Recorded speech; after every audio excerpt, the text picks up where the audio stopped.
Okay, so without further ado, do we need more ado? Okay, without further ado, this is our 11 a.m. talk here in the Manning Room at Hope X, and this one is ethical questions, and it's going to be Declan. See, I can't even read anymore. Well, you were confused and thought this was a biotech hacking panel, I think. And Nick, welcome, guys.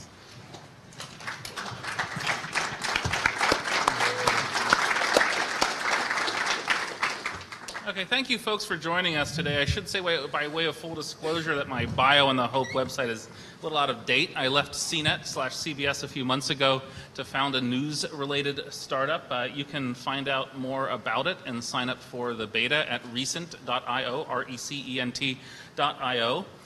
So we're here this morning not to denounce illegal, unwarranted, probably unconstitutional government surveillance. I mean, we know the arguments. We've been there, done that, and all of you should have been in Edward Snowden's talk yesterday. Anyway, instead we're going to try to address a different and maybe more difficult point, which is how a service provider can conduct itself ethically. And by service provider, I mean, this is a pretty general term where I'm trying to be very inclusive here. Email, IM, chat, social networks, photo sharing, ISPs, pretty much anything. So I think it's fair to say that it's better to answer these questions early on before the feds show up with a court order of dubious constitutionality, demanding something that you may be unwilling or worse yet unable to provide. So today we have with us immediately to my left, your right, Nicholas Merrill, who with the ACLU successfully challenged the portion of the Patriot Act that expanded or rewrote the rules for national security letters, including the gag order that the recipients always are delighted to receive. And we have with us Ladar Levison, who ran Lavabit. Your reputation precedes you. Which for folks of you who are not clapping, and probably should have been for both of them, it was used by Edward Snowden, an email provider. The feds last summer obtained a search warrant demanding that Lavabit turn over the private SSL keys that protected web traffic to the site. In response, Ladar shut down Lavabit, even though he had spent the last previous 10 years building it. So these two gentlemen are privacy heroes. They have a strong sense of what's right and wrong for service providers to do, and I'm delighted that they're here today. So, we wouldn't be having this session here at Hope if it weren't for Edward Snowden, but it's been over a year since Edward Snowden's disclosures started to appear in The Guardian and The Washington Post and elsewhere, and what's really changed? I mean, I think it's fair to say that the left coast Silicon Valley companies are more sensitive to the topics, are more willing to challenge things in court, or at least speak publicly about the ongoing existing challenges. But about these right coast companies that we all kind of use, whether we like it or not, AT&T, Comcast, Verizon. I mean, some of these documents that Snowden leaked refer to productive surveillance partnerships. I'm quoting, by the way, those are productive, and partnerships are in these docs that go back decades with these phone companies. The names are redacted, Company A and Company B, but the market share info is there, and you just correlate with the FCC docs, and you realize, they're talking about AT&T and Verizon. Surprise! So what's actually changed, either of you? Well, I think the market has certainly changed. Privacy has become a differentiator that consumers pay attention to. And services and businesses that build products designed to protect the privacy of their users are seeing a huge upsurge. Unfortunately, as a company that operated in that space for about 9.5 years, I don't get to take very much advantage of it, but I still like to see it going on. The question really is, where do you draw the line in terms of your willingness as a business to protect your users' privacy? It's kind of hard to operate as a business in any country if you're completely unwilling to obey the laws of that country. But at what point do the laws become unjust, unethical, unconstitutional, and how and why should you fight them?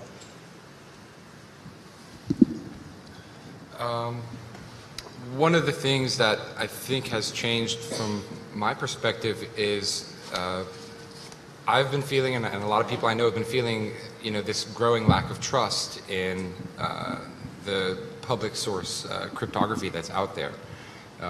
there was a little bit of news about NSAs working within all the task forces that define the different crypto protocols, in particular like the NAIST curves, and it's led me to sort of back up a bit and start to wonder about all the weird little occurrences, the heartbleed bug, a couple of other things where just like one line of code was added and it undermined an entire set of libraries that was underpinning a lot of the web traffic that people wanted to keep private. And so it's led me to start to think more about the idea of layering lots of different protocols.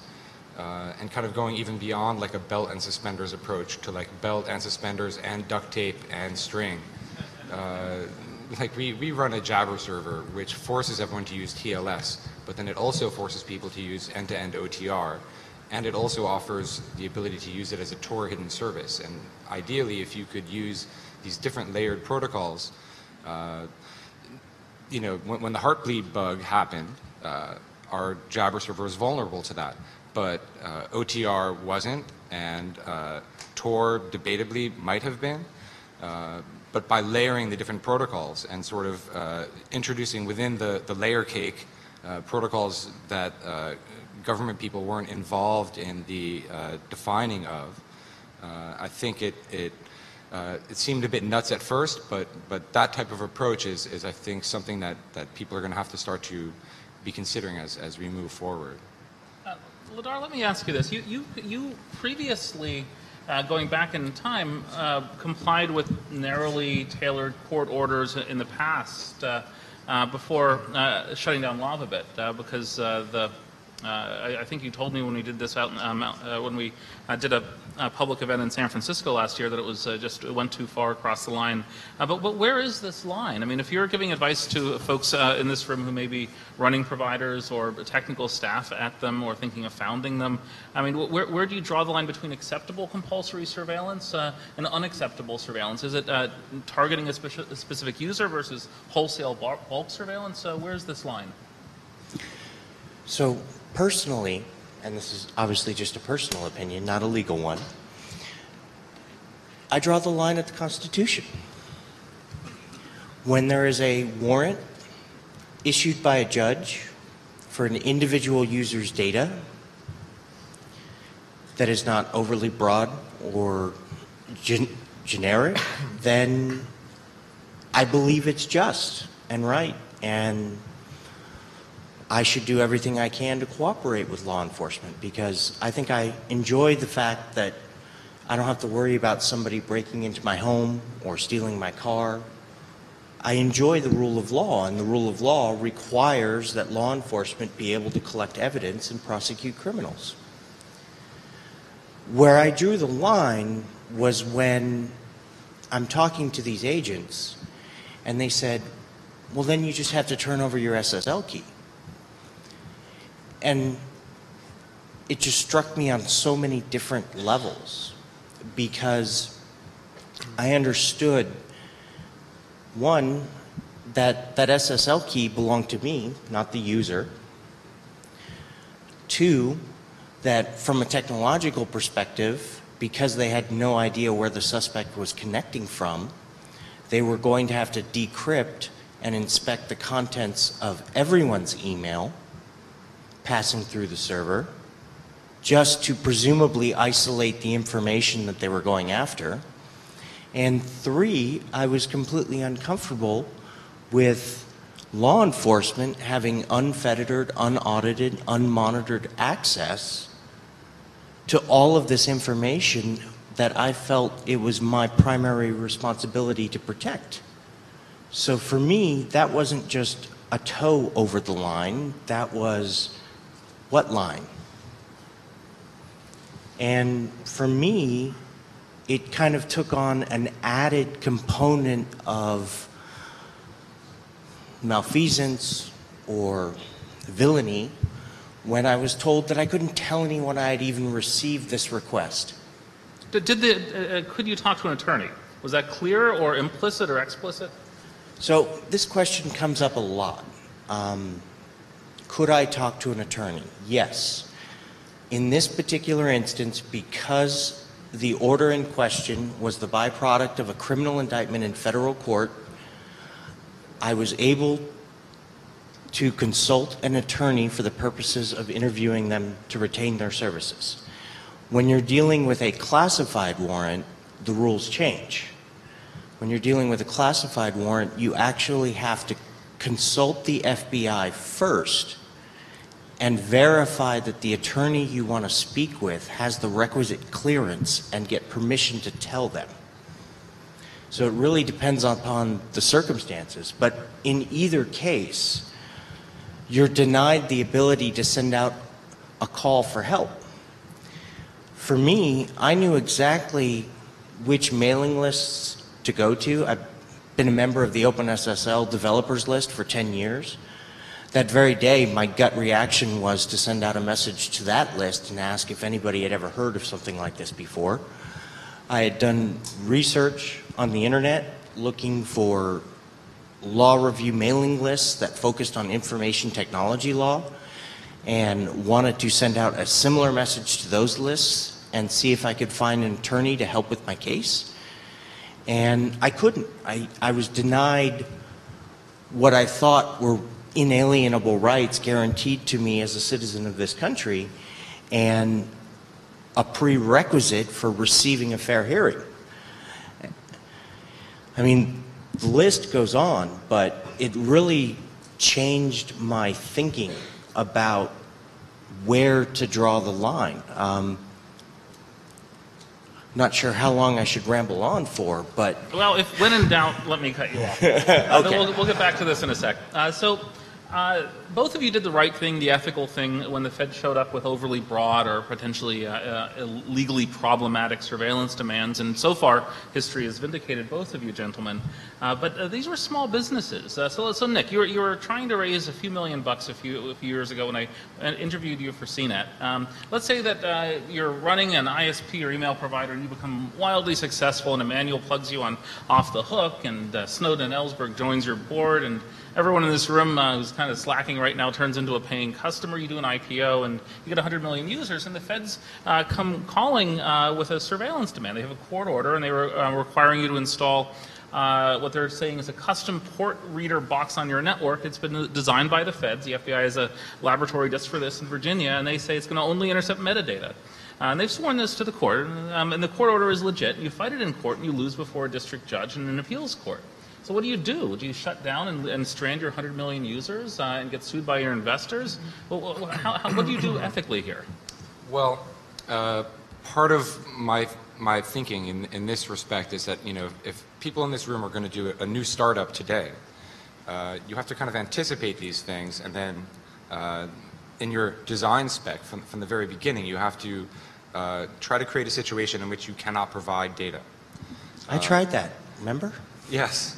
But the problem was you had these keys that could unlock data. And so, for instance, earlier I was talking about the Jabber Calyx Institute org server forcing people to use OTR end-to-end. If you create a situation in which only the end users hold the keys, then the service provider cannot be forced to hand anything over. And basically, one of the things that we're working on now in terms of, we have a prototype that we're building with the intention of it being used on public networks like library, public internet, or internet cafes, or organizations that have open Wi-Fi, which is devices that torify the traffic and automatically send everything over the Tor network. What if the request is a little more nefarious and what they want you to do is reconfigure your systems to inject something onto the user's device? And because you don't have access to the data. This is like the forced, this is the Fed malware, a forced update of your antivirus software, operating system, or whatnot. Windows update? Windows, exactly. Okay, so this is the hypothetical. Some of this gets beyond the technical level and into legal questions. And one of the questions that a bunch of people that I consult with and I have been discussing is the idea of the separation between the provider and the developer of the software into separate legal entities. because I think that the bar would be much higher to impose a change in software or inserting a backdoor against an organization that does nothing but develop software, as opposed to actually being a service provider. So if you have a separate legal entity that develops the software and a separate legal entity that is the provider doesn't write the software, but they are subject to all these laws like CALIA. CALIA is, what is the acronym? It's like Communications Assistance for Law Enforcement. Yes.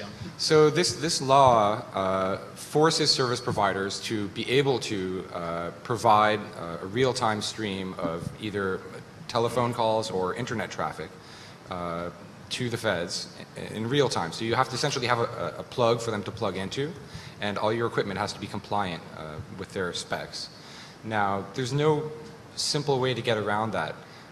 And one of the scary things about CALIA is that if you are not compliant with it, it not only can have civil penalties, but there are actually criminal penalties. So you can go to prison if you set up a system that does not comply with it. Now, I don't see an easy way around that, except to ensure that the data that's passing through is encrypted on the client's device with keys that the service provider does not have.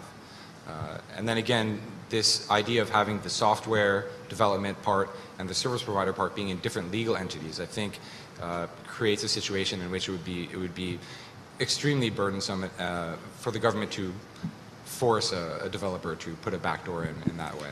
But I've got this modified version of eJabberD that I really want you to run, and it's going to be injecting this malware into Pigeon clients as they connect. Yeah. Yeah, I mean, there is a weird thing that I've noticed in terms of judges. Like, you ran into problems with judges in which, a judge can issue an order and they kind of have free reign. I've been in court and seen people be rude to a judge and be instantly sentenced to 2 weeks in prison just on the spot. And judges have a lot of leeway. They can issue orders, which I suppose you can always appeal and go to a higher court, but if you don't, those orders stand and those judges are like little kings.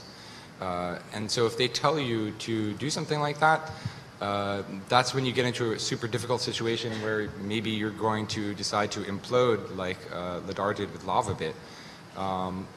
Although I think my tendency would be to call up the ACLU again and have a discussion about whether this is legal or constitutional. Let me inject a personal note here. So I left CNET to found a news startup that will intelligently recommend articles based on what it understands your interest to be. And if you read a lot of articles on a certain topic, the feds, in theory, might be interested. Give us the identities of anyone interested in Al-Qaeda or explosives or both, never mind that there are legitimate reasons to be interested in both. So what I've done is put in the privacy policy, and my attorney rolled her eyes at this.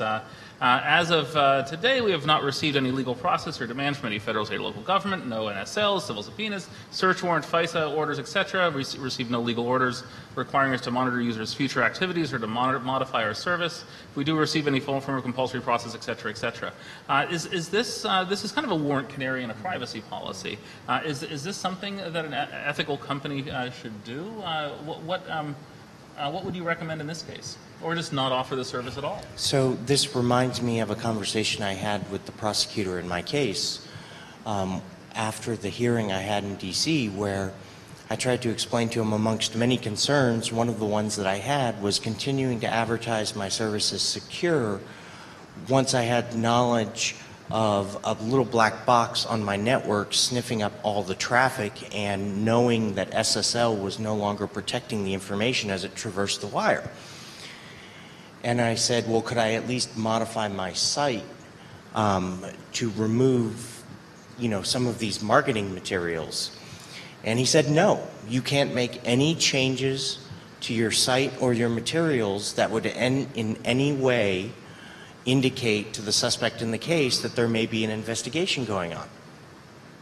But this is an FBI agent. This was an assistant U.S. attorney. So this was an senior this is assistant U.S. But this is not the same as a court order saying. AUSAs make claims that may or may not be legally grounded.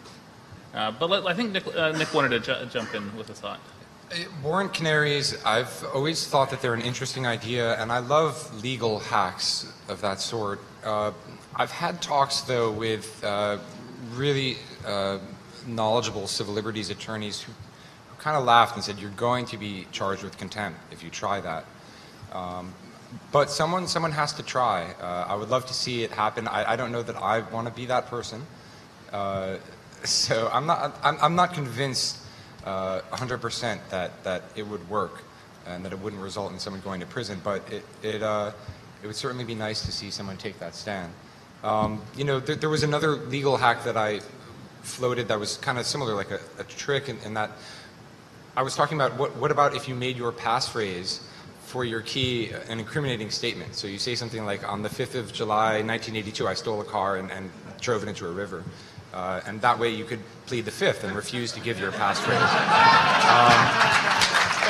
But then they'll give you use immunity and say we're not going to prosecute you for it. Yeah, perhaps, I was but going then to you have say to we need to carefully check with a choose what your lawyer on that statement one is. first. You know, it Kill could be someone to something, make it really convincing. Okay, maybe we're not going to go down this path. This may not be the ethical approach. But these things, I think you'll get thrown in jail. That's what I've always been told. Are there some services that maybe we just can't ethically offer? Let's say there's a new company called Know You Better that's going to give you a free computer, but we're going to like analyze everything on your phone, everything, assuming a rooted phone, the contents of your phone calls, everything on your PC. You'll plant audio. I thought in your schools house. were doing that. Hold on. The GPS trackers in your phone. It would actually be a really good personal assistant. It would be like a real Jeeves in your pocket. But it might be a one-stop shop for government surveillance. Can we just draw the line and say it's unethical to ever offer this? Hell yeah. This is why you do not. This is why you're not living in Silicon Valley right now, I think. It is completely unethical to give somebody a device without informing them that the sole purpose of that device is to collect personal information on them. You get a free computer, you get a free phone out of it. It just tracks you. I mean, you disclose this all. I mean, there are a lot of things out there. You could argue that Google and Facebook and your mobile phone are what you just described, except that they don't advertise it as being a tracking device. And in the case of your phone, they make you pay to carry the tracking device. Well, there is the idea of informed consent. So, you know, are we in a situation where the person has been informed and given their consent to be monitored, say, in participating in some academic research study?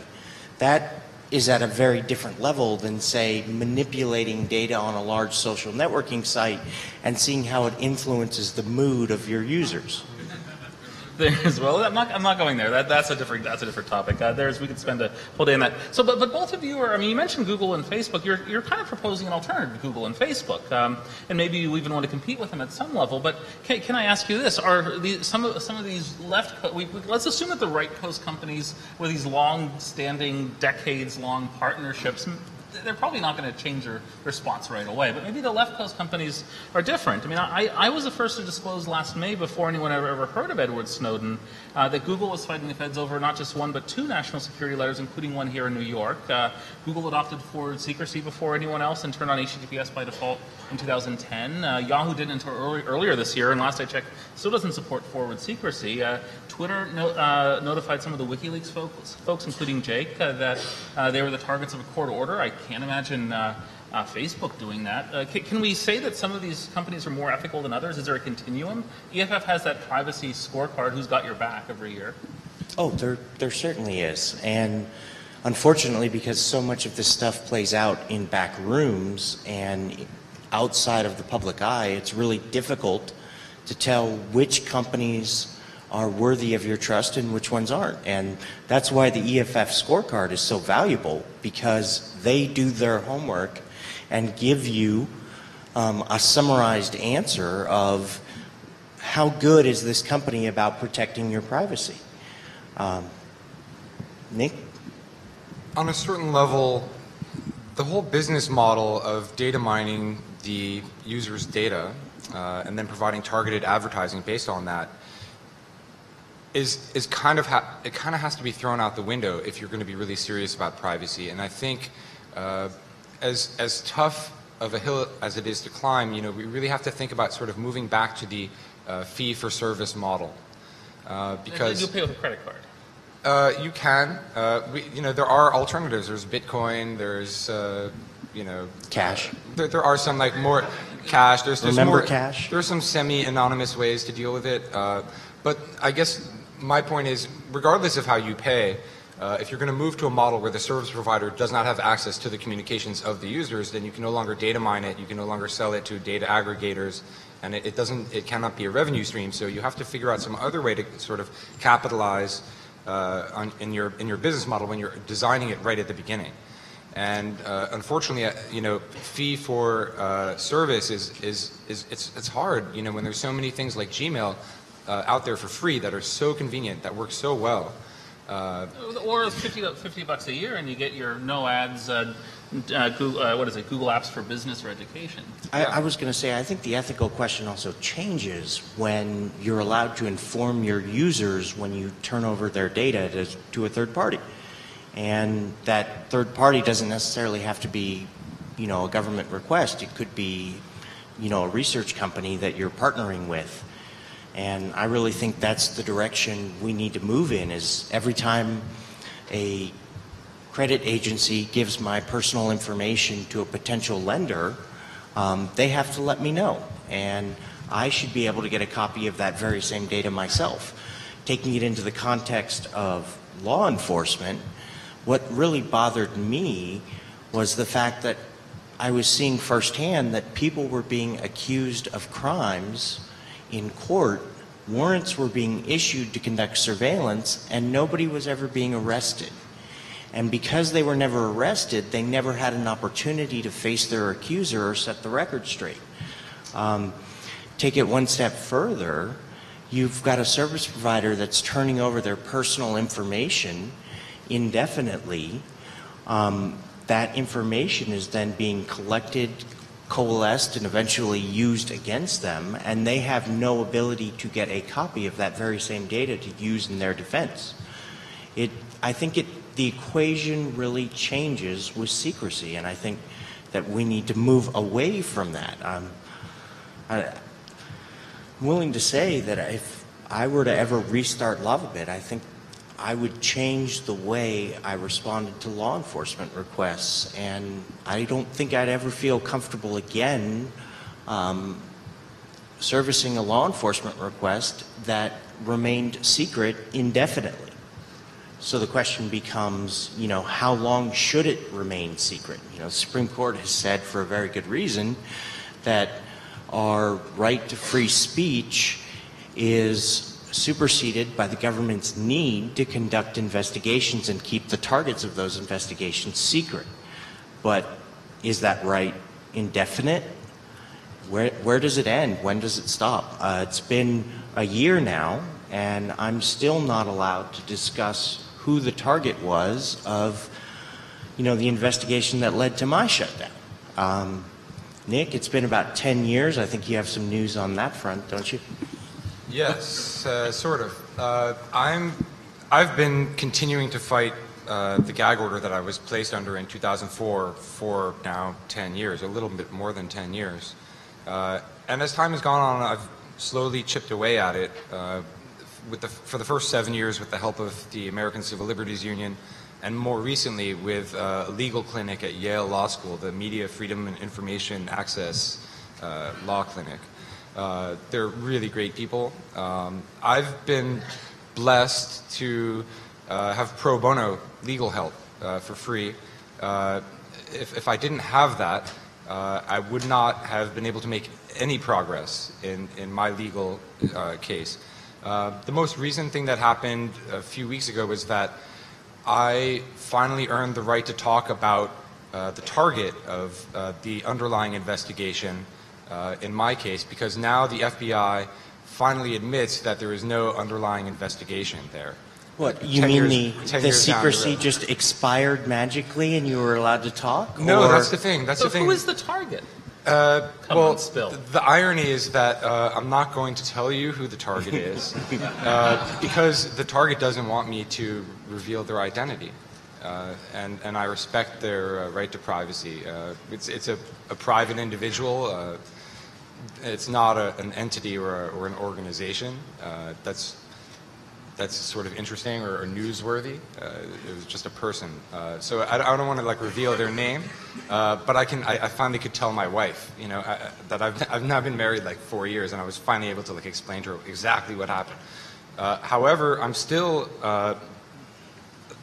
partially under a gag, and essentially my national security letter was 3 pages long, and the third page was this appendix that listed all the types of information that the FBI was demanding from me, and it was completely redacted, and all you could see was that they left the bullets of each line unredacted, so you could count them, so it was like 16 bullet points. But I'm still not allowed to talk about what types of information were sought from me, and in a lot of ways that is the meat of the public policy discussion of what types of information is the government allowed to gather on all of us without any actual suspicion of a crime having occurred. Can I ask you this? There's NSLs, if you read the actual text of the statute, which I did not for 6 months or 8 months, but it actually seems rather narrow.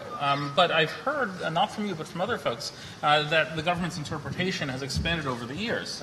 Would you generally agree with that statement or disagree?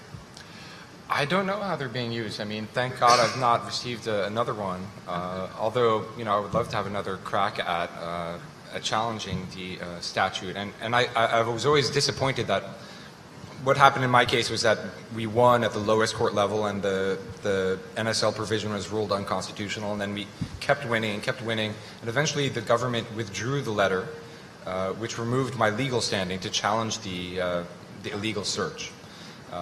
And I think, you know, they didn't tell me, and I can't read their minds, but I think that this was a tactical move for them to avoid losing in the Supreme Court, which would have potentially invalidated the entire Patriot Act, and there was a lot at stake for the government. But it left a bitter taste in my mouth because essentially they just ran away, and the issue wasn't able to be adjudicated, you know, so we don't know what the Supreme Court would say on that. And I feel like that this issue of warrantless surveillance has become, whether it's because of political infighting and wanting to slam the current president or for whatever reason, but it's become a huge bipartisan issue in a way that it wasn't several years ago. And I would be curious to see how the court would rule on warrantless surveillance. But we haven't... Every time that a person or an entity has challenged national security letters at the constitutional level, there was my case, and there was the Connecticut librarians, and there was also the Internet Archive out in San Francisco. Every time that someone has shown willingness to take it all the way to the top, the FBI has always withdrawn the letter and just said, okay, like we don't want that data anymore, seemingly for tactical reasons, to avoid actually having the courts rule on the legality of it. I was going to say, I think it's pretty clear the FBI thinks they can get access to anything that they want, even if it doesn't reside in this very country. But what I was going to ask you, Nick, is how long do you think it's ethical to keep the name of a suspect in an investigation secret? You know, that's the thing. I mean, I was looking for a number. I don't know. Like, I don't claim to be an expert in law enforcement, and it's not a legal question. I think that there should clearly be some type of a statutory limit set. You know, whether it's going to be 30 days, 90 days, or some number has to be set. It can't just be that hundreds of thousands of NSLs go out and every recipient is gagged, and then they're gagged forever. That was ruled to be unconstitutional repeatedly. So the fact that the courts, the lower courts and the appeals courts, have all said that this is a violation of First Amendment rights, and that it continues to go on and on is completely unacceptable. But I think, and this is kind of conjecture, but I'm pretty sure that the vast majority of NSLs go to the big providers. They go to AT&T, to Verizon, you know, to Comcast, et cetera, et cetera. And unless those companies are willing to take these challenges all the way to the Supreme Court, I don't see how we're going to find out the answer to the ultimate constitutionality. And they've shown zero willingness to do so. Let me open this to the audience. We promised, the folks at Hope promised, wisely or unwisely, that we would give you the opportunity to ask questions about things like software design, API design, network design, policy. So we're here and at your disposal. If you want to identify yourself, feel free. If not, it's a hacker conference. You can make something up. I'll use my name on my Verizon prepaid cell phone, John Doe. I took Mr. Levison's public advice and I moved my email to a VPS in Iceland, and I'd like to offer that to a few friends. I was wondering at one point, do I become subject to CALIA? And I'd like a follow-up question, please. You become subject to CALIA if you're using the plain old telephone system here in the United States, because any service provider or telecom company that connects to the POT system here is subject to the provisions of CALIA, which is why VoIP providers, for example, wholly VoIP providers are still allowed to a certain extent to offer some levels of encryption. If you were to use a telephone company, a VoIP telephone company, like one that starts with the word silent, which is based abroad intentionally to avoid the provisions of CALIA, then, you know, that was why they did it the way they did. They're now headquartered in Switzerland. I was going to say that the laws over in Europe are interestingly and varied and different from the ones here. Iceland is interesting because in Iceland, the right to speak freely is sacrosanct, but yet the government still has the ability to conduct secret surveillance. They're a member of the EU. They're subject to these external jurisdictions. For me, I tend to prefer the model of a fixed amount of time that the government can conduct this secret surveillance, 30 days, 60 days. I don't think I'm really comfortable with the secrecy lasting longer than that.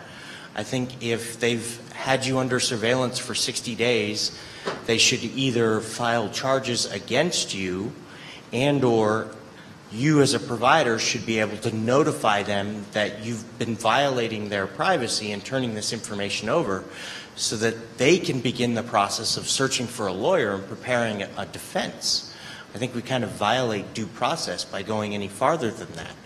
And it's interesting to look at Europe because there are a lot of countries that feel the same way and actually have laws in place that require the service providers to notify the users whenever they receive a request from law enforcement for their information.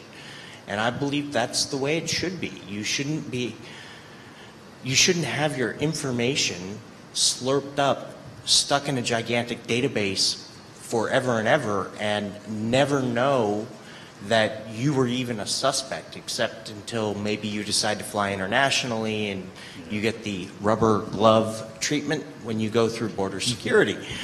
Ladar, you're sounding almost libertarian. You want to come out of the closet? No, I'm sounding like an American. Yeah.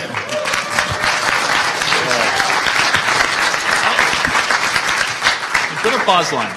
Okay, with that, there's also one thing to keep in mind is that the FBI, probably acting as a proxy for the NSA, has been trying to expand CALIA for something like 8 years. If you do some searches for Going Dark, this is the name of their initiative to convince Congress to expand the CALIA to things like social networks, email providers, not your traditional telecommunications providers. Going Dark. Thank you. And my follow-up, Mr. Levison. I understand that being formed as an LLC caused issues for your representation when you had to go to court. Was that the case? And no. Would you recommend a specific form of organizational formation? So it's interesting. I've learned a lot about the law in retrospect, and one of the things that I learned is that typically an LLC, a corporate entity, is actually not allowed to appear pro se or without counsel. But it's interesting because the appellate court decided to overlook that for the very same reason that the judge did, that they were in such a hurry to drag me into court that I was effectively afforded about 4 days to find an attorney to represent me in court in Virginia, which is about 1,000 miles from my home. And because I was dealing with a secret proceeding, I would have to call each individual attorney one by one, explain the circumstances of the situation to them, which would take anywhere from 2 to 4 hours, depending on how quick the attorney was, and then ask for their advice about how to proceed. And You know, I ran into this problem of when speaking with a criminal defense attorney whose sole mission in life is to keep their client out of jail, they couldn't comprehend that I was willing to go to jail to defend the Constitution. So their advice was, give the government what they want or be prepared to go to jail. And I was like, well, I don't really need an attorney for those two options. I mean... Okay, let's take the next question. Thank you. On the subject of NSLs, I'm familiar vaguely with the legal concept called declaratory judgment. Is there a reason that even though you don't have standing to challenge one anymore, you can't seek declaratory judgment as someone who could be affected by one? I think that's a Marcia question. I think Ladar is referring to Marcia Hoffman, who's sitting in the front row and is a former EFF attorney. Do you want to stand up, Marcia, and say anything? Hold on. Right here's a microphone for you. So are you basically asking whether one could use a concept of declaratory judgment to get the entire statute invalidated? Is that the idea? Just as an ISP, whether you could say, I'm worried that I will be affected by one of these, I would like the court to judge whether or not this is constitutional. So the thing about going to court to challenge something is there's a concept of standing, which means that the court can't really make a judgment about a dispute unless there's actually a real thing that's happening, right? And so you can't take a hypothetical dispute to a court because basically, you know, there's nothing that is going to be determined between two people or two particular entities by that judgment. At least that's kind of, you know, that's the basic idea of the theory. And so you can't go to court and say, you know, I think there's a time in the future where possibly I could have a problem here, and I'd like you to declare that I would be in the right. So you kind of have to wait for the right circumstance to come up before you can do something like that. So, you know, that's why these two guys happen to be in the position to try to do that when they went to court. So it's a good idea, but I think unless you have something that's really crystallized and actually can be decided, it doesn't work. Okay, Yeah, thank you. don't quote me on this, but I believe in 2004, which was when you began fighting the NSL, there were something like 12,000 of these letters sent out, and only one person stood up to challenge it, and he happens to be sitting next to me. If we look, I think, at the last year or so, I think that number has reached the double digits. But the fact is, when, you know, so many of these letters are going out so quickly, you've got two problems. You've got both a fear to fight, and you've got this sort of lack of knowledge amongst our peers, you folks in the audience, about when they receive a request like this, how do they evaluate whether or not it's just legal and ethical, and whether or not and how they should fight? Because there is no guidebook on ethics for ISPs. It's not a class you take in college. You sort of have to do all of this stuff on the fly, and because of the secrecy involved, you have to do it in a vacuum. Let's take another question.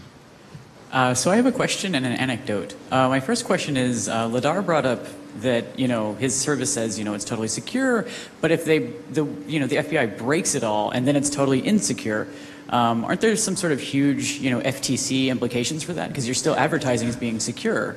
And so aren't they then putting you at risk for civil judgment? Yes, there are, and currently the FTC hates the FBI.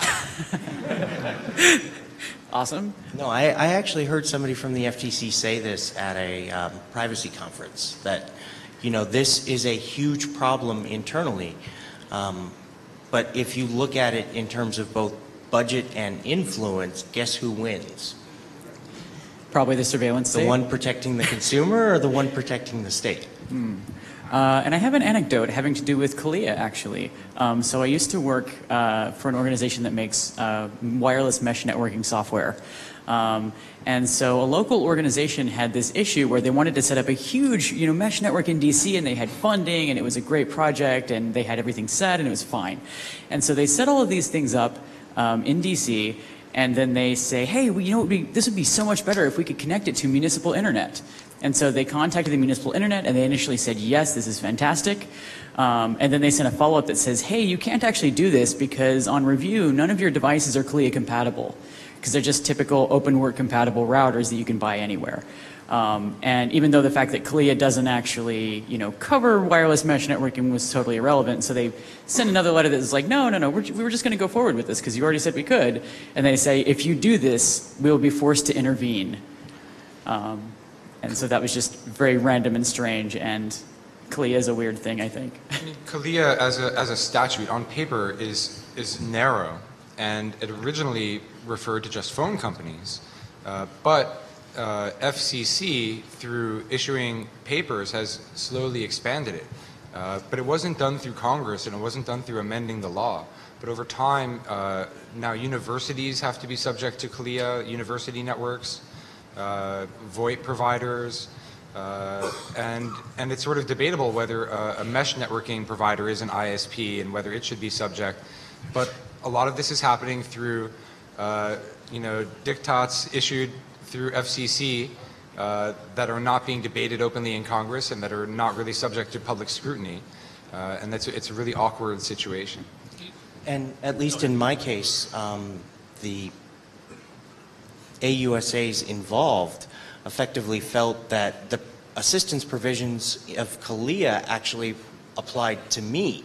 And they admitted that it wasn't written into the law, but that Congress had expressed this intent by passing CLIA, even though if you look at the legislative record, they debated whether or not to extend at the time the assistance provisions of CLIA to internet service providers and decided explicitly not to. So it's kind of a selective memory question. You're right. Louis Freeh, the then director of the FBI, told Congress absolutely no, it's not going to apply to email, and he used that term. But ethically speaking, CLIA 1994 law created this disturbing presumption. The feds have a rule that says in some cases new technologies may not exist unless they're wiretap friendly. And think of the implications for this as we go forward. Yes, we have time for a few more questions. Hi, I'm Bart Gelman, and I've... And who do you work for? I'll take the fifth on that. So I think I've become slightly more interesting than I used to be to I know how that surveillance types, yes. And it's no secret I've publicly advertised that I have a Jabber account on CCEDE and a RiseUp account, and hypothetically I might even use the services of somebody else here on the panel. And I wonder, to put it in a very exaggerated fashion, whether how you assess the risk that you're in effect creating a honeypot for the government by attracting a large fraction of troublemakers. It's definitely it's a troubling question. It's an awkward one. Actually, part of why I decided to set up the Jabber server that we run was because I started to worry about the CCC server. And just noticing how many people I was communicating with were using this server, and the fact that it's located overseas, and then some of the revelations from the Snowden documents were that all the overseas traffic that was encrypted was being stored forever, so that they could sit there banging on it and trying to decrypt it. The other problem, from my point of view, was that the CCC server, not to pick on them, it's a great service that they run, but it wasn't forcing forward secrecy. It only recently became available as a Tor hidden service, and so it seemed like there was a lot of room for improvement there. But you definitely have a point that I think decentralization is extremely important.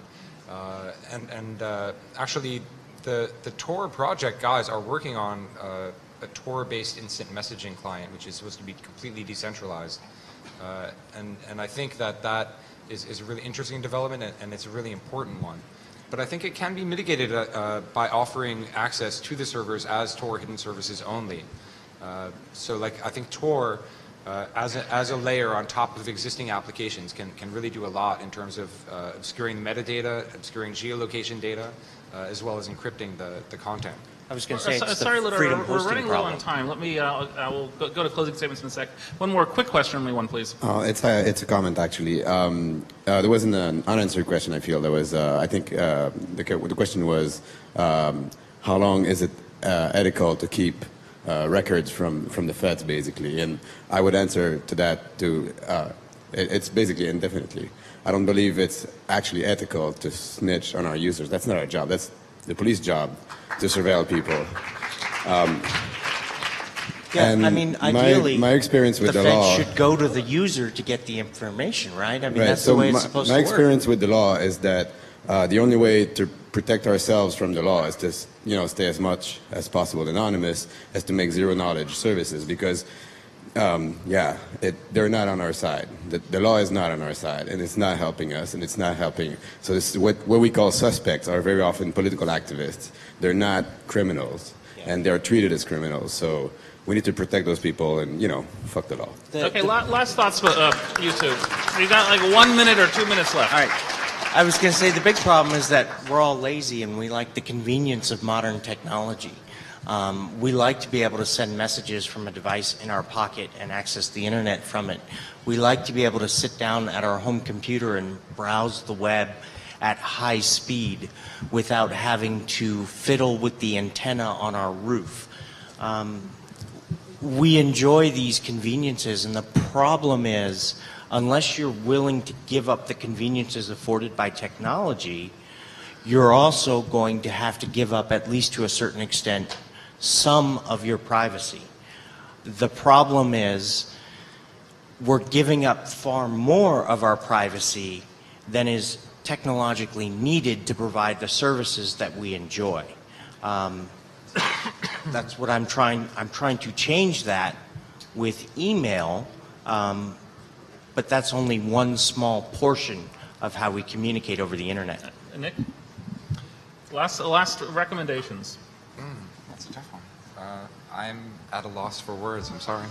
Okay. So we have some websites you can sign up for their products. I think there was a Kickstarter campaign. Is that over now, Ladar? Yes, it is, and Okay. I realized that when the Kickstarter ended, people could no longer support the effort. So we've been having to live off of what we raised during that initial fundraising drive. But if anybody does want to support the development effort for Darkmail, there are donation links on lavabit.com. And Nick, do you have one as well? Yeah, well, I'm not doing a Kickstarter right now, but we are doing a fundraising and membership drive at our table down in the vending area in the mezzanine. And we actually have some interesting technology that we're offering people as a benefit of membership. And Ladar, there's a radio show? Yeah, if anybody has a question they didn't have time to answer, we'll be appearing on Radio Statler at 2 p.m. You're welcome to, I guess, stop by their sound booth or call in and ask your question then. Okay, we'll give these folks a round of applause. And Marcia, our impromptu guest speaker.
Yeah, and you know you got 2 hours, right? Or 2 hours minus about 10 minutes. So we'll try to give countdowns. If you get questions, make sure they come to the mic. Or we'll and if they repeat 'em as don't, well. repeat 'em. You got it. You've been here before. On it. All right. Hello, hello, hello. Here we are. Noon session. Hope X. It's the 10th Hope, and it is the 20th year, and we're having a fantastic time, aren't we? Yes, we are. Welcome. Good crowd. I would say we're not expecting the fire marshal today, but those sound like they could be famous last words. So we are still going to keep, because this is a crowded session, still please keep the aisles clear. There's red tape. I know a lot of you heard this over the last couple of days. And then those of you in Pentop Center, we want to also keep that aisle clear. We're sort of standing on one side, sitting on the other side. You don't have to be totally organized, but it's nice to keep aisles clear as people go in and out. So let me just give you a couple of quick announcements. One is, I know you're here for this, and I'm not urging you to go someplace else, but there is a fourth track, the U track session going on. It's starting now, but it's going to go till around 1:30. So if you want to dip in, dip out, and see what's going on over there, it's a dueling, I don't know if dueling is the right word. It's basically Ukraine and North Korea in the same room talking about some of the cultural hacker issues going on in those two countries. That's going to be pretty cool. That's in the U track. We'll have a couple other things coming up during the day. And the last thing I want to mention, announcement-wise, is please do remove your trash. So if you brought something in and you drank it, ate it, did some other thing to it that turned it into something you no longer want, please just go ahead and put it back in that bin. Oh, do we have a drinking game going on in the front row here already? Or is this the same drinking game from last night that's still going on? It's the same one, okay. Okay, we'll give them a sec to get their mic set. I just want to give you those few announcements, and hope you're having a super day here at Sunday.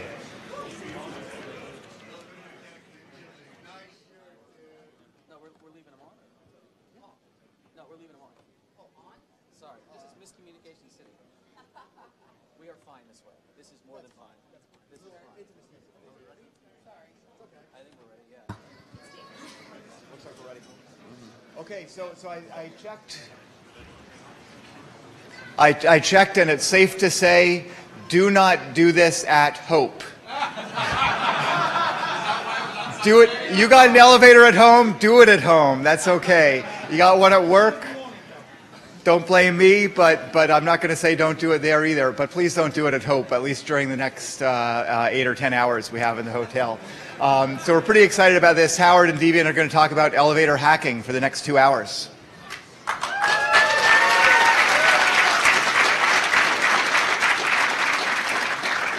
All right, we should have some slides probably, right? There they are. So yeah, this is the elevator hacking talk. This is the talk that we were told had to be on Sunday because reasons. So who are we and why are we the ones up here talking to you about this? Some of you have seen me before. I'm Deviant. I own a pen testing firm that focuses mostly on physical side, so breaking into buildings, stealing stuff, getting back out again. I have used and leveraged elevators in that line of work a whole lot, and it's really funny. Howard? Hi, everybody. I'm Howard. I'm an elevator consultant, former inspector. I'm not a member of either of the two fantastic local unions that New York City has. I'm frequently found in Atlantic City and Las Vegas in the casinos, and my favorite beer is cheap beer. Right on. And are you here representing any particular employer today? The standard disclaimer applies. The views and opinions expressed herein do not represent those of my employer, and I am not here representing Payne Elevator despite the name. All right. One other caveat. This is serious fucking stuff. So most of you probably ride elevators every day if you're from New York City, and most of those trips happen without incident. It's very rare for a passenger to be injured by an elevator, but it can happen. Most of the injuries that occur in this field are people like me that are working either on the car top, in the hoistway, or the motor room, or the pit. Yeah.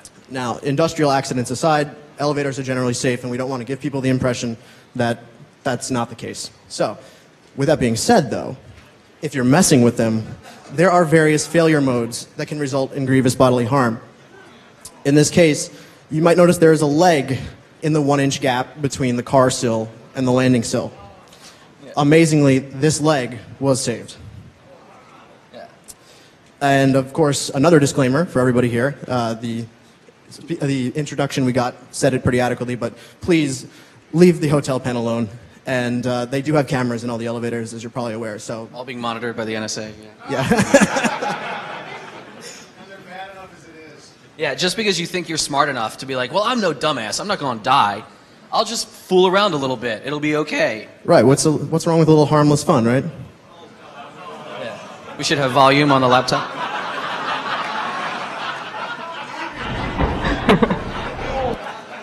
Do we have volume on that laptop soundboard?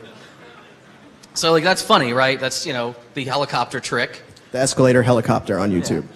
So, you know, one kid did it right. Somebody else, maybe not so much. Hey, it looks fun, right?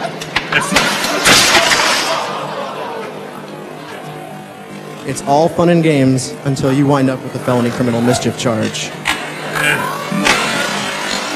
It's caused thousands of dollars in damage. Yeah, so just because you think this is funny and you saw it and you learned a little bit, you're not a fucking professional. We are. Well, he is. I stayed at Holiday Inn Express last night, but he is. This is his jam. He's trained for this. What you're about to see, some of this is stuff that looks fun, but you really, even if you've heard stories of people doing it, you probably shouldn't. Trust us, please. So, a little introduction to elevator tech. Because a lot of you might be kind of the train spotter type who's very interested in how certain systems are and how they work. You might not be aware that elevators, even though we ride them all the time, there's a lot of variety on the back end, but you can fundamentally think of them as coming in two flavors. Elevators are either overhead traction, where they're hoisted by cables, the industry would call them ropes, or they are driven from below by a hydraulic piston. So you have traction elevators and hydro elevators. And there's a lot of breakdown beyond that. There's, you know, geared and gearless, there's pitless, holeless. There's a lot of things in the slides that are in the wiki that are not in our slides. If you really want to get into the deep terms, we put it all in there. But just understand that's what you're talking about. You're talking about elevators that go up and down, and they drive themselves by means of either an overhead traction or by means of something in the pit pushing up. Now, what gets interesting about this, however, is people think that the elevator is really, it's a fixed machine. You're in this room and it must be hoisted on all sides and it's all affixed and okay, and this is driving up and it's really anchored in there. This is what is actually just moving the cab positionally. This is actually not moving the cab. This is what is guiding the cab in the hoistway. Elevator cabs, again, look at the slides that are going to be on the wiki for more details. The elevator cab is just guided gently by two rails. Rails and rollers on the sides are guiding this cab up and down the hoistway. It's not anchored in all four corners. The actual car sling itself is really minor. It's not a complicated machine. You're interacting with something that is just drifting up and down very lightly. And in this hoistway, it's simply stabilized by some rails. Where you usually interact with something that Howard is going to talk about. And yeah, okay, there you go. So this is my elevator. And brought it from home. Yeah. So what you're looking at here are what we'd call fixtures. On the left side of the slide, this is the primary means of a user interacting and giving instructions as far as what destination they want to go to. That's called the car operating panel, or sometimes the COP. And when you push that button for floor 1, 2, or 3, you're registering what's called a cab call. That's as opposed to when you're in the hallway, you push up or down, and that's called a hall call. There's also position indicators, both traveling with the car, that tell you what floor you're at, what direction it's going, and in the hallway to let you know, if you're about to get on an elevator that's going in the wrong direction. Please don't do that. Yeah. So again, when the elevator is driving you up or down based on the instructions you've given it, that's happening from the motor room itself. The elevator machine that you're riding in, the car, doesn't have its own power. That's being provided from the pit or the penthouse. Overhead traction elevators, you've got a nice motor room all the way on the top. It's called the penthouse. Here we have beautiful, gearless traction machines. Who makes these? I believe that was Westinghouse. Yeah, beautiful Westinghouse setup. If you have a hydro system, if you're being driven down from the pit, motor room's not nearly as sexy. Motor room and machine room, interchangeable terms, by the way. Hydro machine room, I mean, you're looking at a hydro tank and a pump system and a little controller on the wall. Because space is really at a premium in so many buildings nowadays, they have made machine rooms smaller and smaller. They even do make something called like a machine roomless elevator. What is it? Well, it's a hydraulic elevator that has the pump system in the pit, also known as, why does my hoistway smell like burning hydro fluid? So the controller in the motor room is basically the brain of the entire system.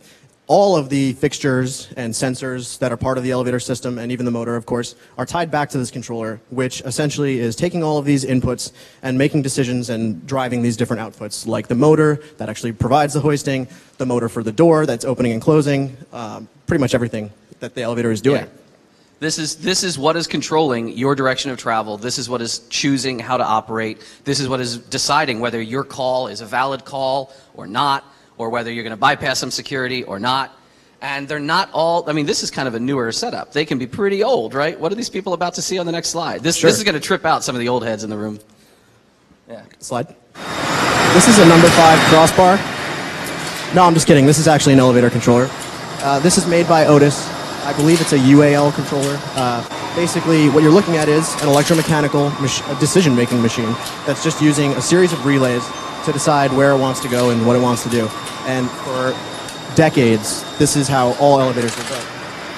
This is a device called the selector. What you're actually seeing is that as the elevator is moving up and down, it's actually spinning those plates and it's making contact with various little copper contacts that are telling the elevator controller where the elevator is. Yeah, and this is not just something in a history museum. Like, there are still installs to this day that use relay logic. This particular controller was still in use in 2014. In where? Manhattan? In Manhattan. Yeah. If you've ever, like, maybe done some urban exploring, how many of you have ever been up on maybe a high level of a building and you've loudly heard, maybe through a wall, relays clacking on and off? That you're not hearing a traffic light box up there. You're hearing the elevator controller in that building. Now, some other interesting inputs that the controller gets. So earlier you saw a selector that was spinning around mechanically and making contact. There are obviously solid state versions of that as well. In this case, what you're seeing is there is a little silver doodad that's mounted on top of the car, and it is fixed there and it travels up and down as the car travels up and down. Now there's also that black tape that's behind it. That runs from the top of the hoistway to the bottom of the hoistway. And on that tape, there will be magnets mounted. So there will be a solid-state magnetic sensor that's actually detecting when it's in line with those magnets. That allows it to send a message to the elevator controller saying, I'm level with the floor, or I'm approaching the floor, things of that nature. Mm-hmm. So if it ain't broke, fix it. What is the industry considering? Of course, now there are apparently QR code-based selector systems. Yeah. Because a hoistway is so nice and clean, that would never get crudded up. Exactly. Yeah.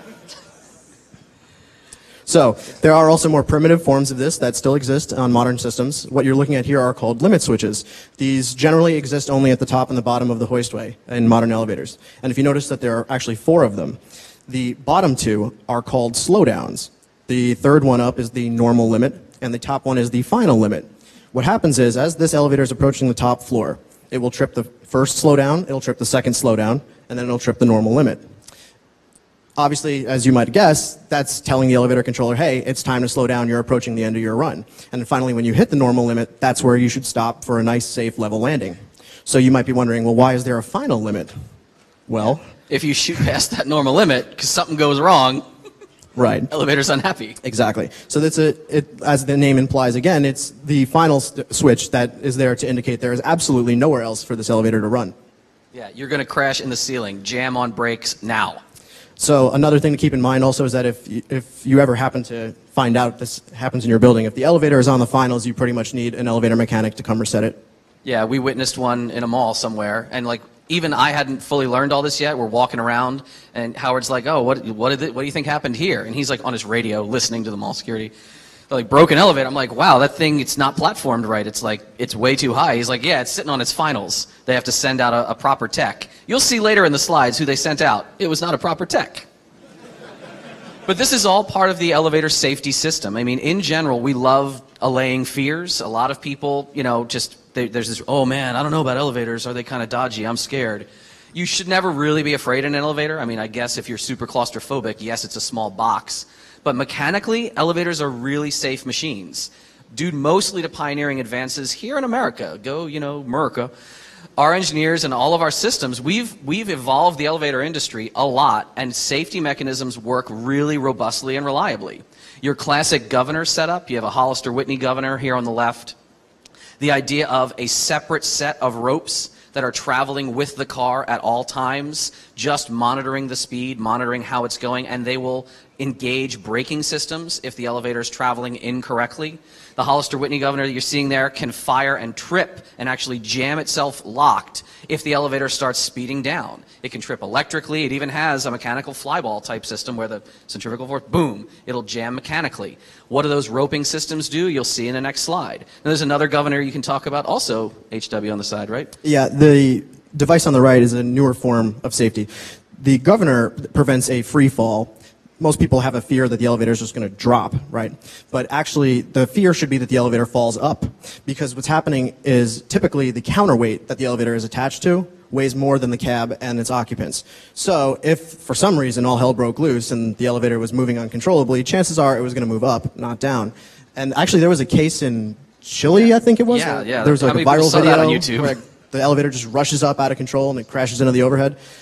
That's exactly what happened. So the device on the right is called a rope gripper, and it's intended to prevent that. Yeah.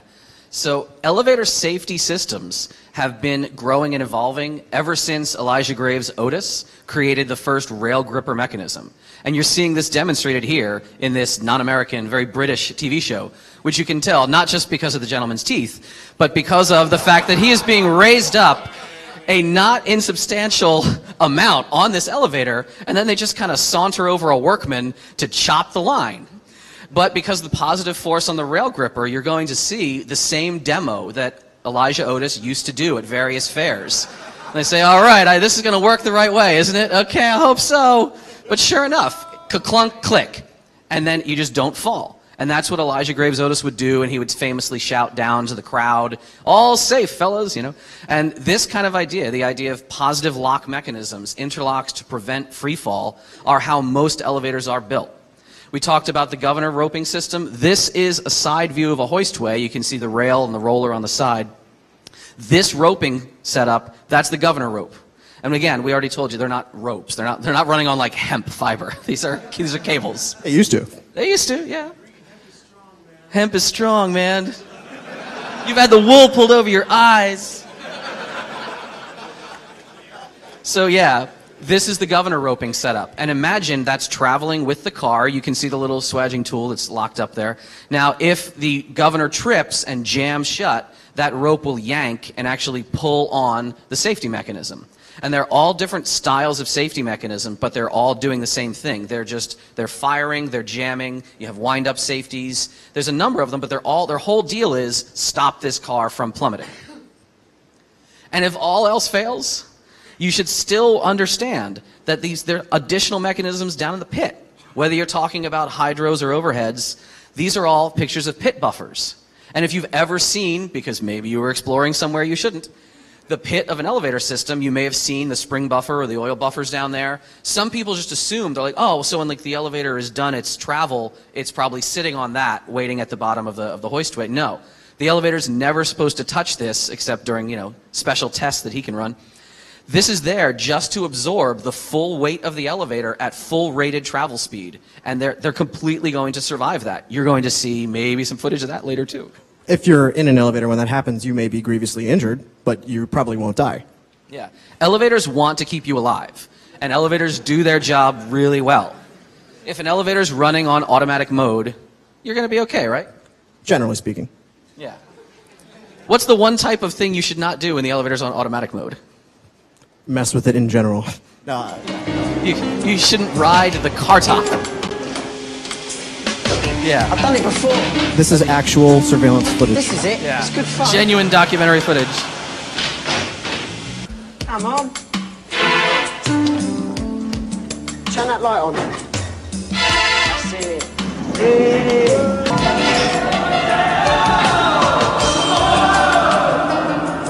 Oh, this is brilliant. I can't believe it. But again, they're not in control of this elevator. They're just riding it, but someone else is driving it on automatic.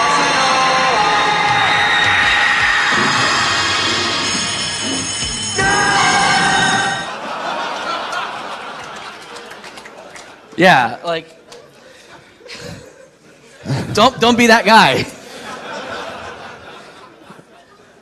In all seriousness, this has happened. It's not just TV drama. There are actual cases where people working on the car tops have been fatally injured that way. Yeah. So, I mean, You guys, you're smart, right? You understand this is fun stuff. It can be dangerous. Don't be like derp faces, right? So we talked about automatic mode is very safe. Who is interested in finding out stuff that's not automatic mode? I think we have some people in the audience that would like to see that. So there's a lot of other special modes. Many of them apply to the work that I do. Independent service mode. Far and away one of the most useful things you can do with an elevator if you want to run it in a way that's not perhaps the standard. Independent service mode is something that will take the elevator out of the bank of normal operation. It is your elevator for as long as you're in the cab. If I flip an elevator to independent service mode, and let's say I'm in a data center and I can't get up to like floors 8, 9, and 10 because I don't have a badge or whatever reason, independent service mode gets me up to that floor usually. Yes. Let's say, however, that I'm not trying to get to any, like all the floors are accessible, I just don't want to be found by security. So as Babak and I can tell you stories, there's been plenty of times we've just like hid in disused offices, I've hid in a janitor's closet. The nicest place I've ever hid was in a fucking elevator. Because if you flip independent service mode, not only do you drive it wherever you want, but it ignores all the hall calls. So if you're in a big building with like 10 elevators, no one's going to notice, hey, how come elevator 7 hasn't been responding all day? No, they're just getting on whatever one shows up. I sat in an elevator for 4 hours with a nice little outlet and light, and I could plug my phone in and just hang out till the office workday was done. Then I drove it back down to the lobby and let him in. Yeah, like...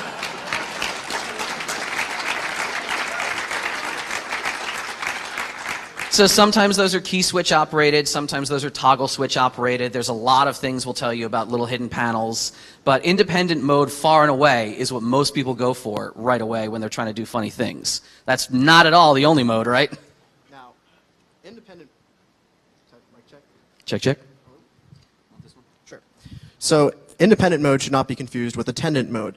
Attendant operation is very similar to independent, but they are in fact different. It harkens back to the days when there was actually a dude or a woman in the elevator that would run the cab and pick up passengers and manually control the elevator. And what they would actually have is usually a crank like this in a really old elevator, but in a more contemporary elevator you might see something like this. So what this actually is, it's behind a lock panel.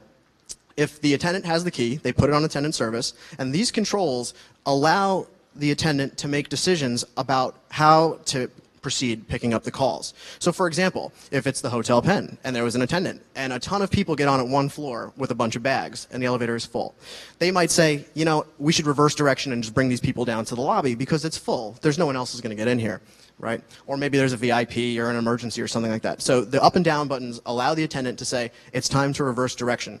The bypass button, sometimes the non-stop button, what that actually does is allows the attendant to make the decision to skip the hall calls. It doesn't clear the hall calls, it doesn't ignore them, it just temporarily skips them until the duration of this particular ride is over. And then it'll continue to collect those calls as it resumes normal operation.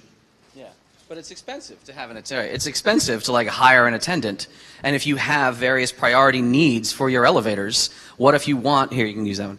What if you want to not have an attendant standing in the elevator anymore, but you still want to, let's say, prioritize some big shot or bigwig? Well, tell them a little bit about executive mode. Sure. So executive and express priority service, as the name implies, are various priority modes that allow an authorized person to register a call that the elevator controller will give priority to over normal plebeians. Basically, what it does is if a person has a key, they might have a special key switch at the hall station where they'd register an up or down call. And when they insert the key and turn it, it tells the elevator controller, this person here is more important than any other call that you have. Service it as fast as possible. The basic difference between express service and executive service is that one will reverse direction of the cab and dump people out. The other one will just continue in the same direction. Yeah. Now, when he says dump people out, he means that. Yeah, Otis in particular has a voice announce system that will actually say, this car is needed for some other purpose. Please exit at the next floor. Yeah, so yeah, you are not important, you can leave.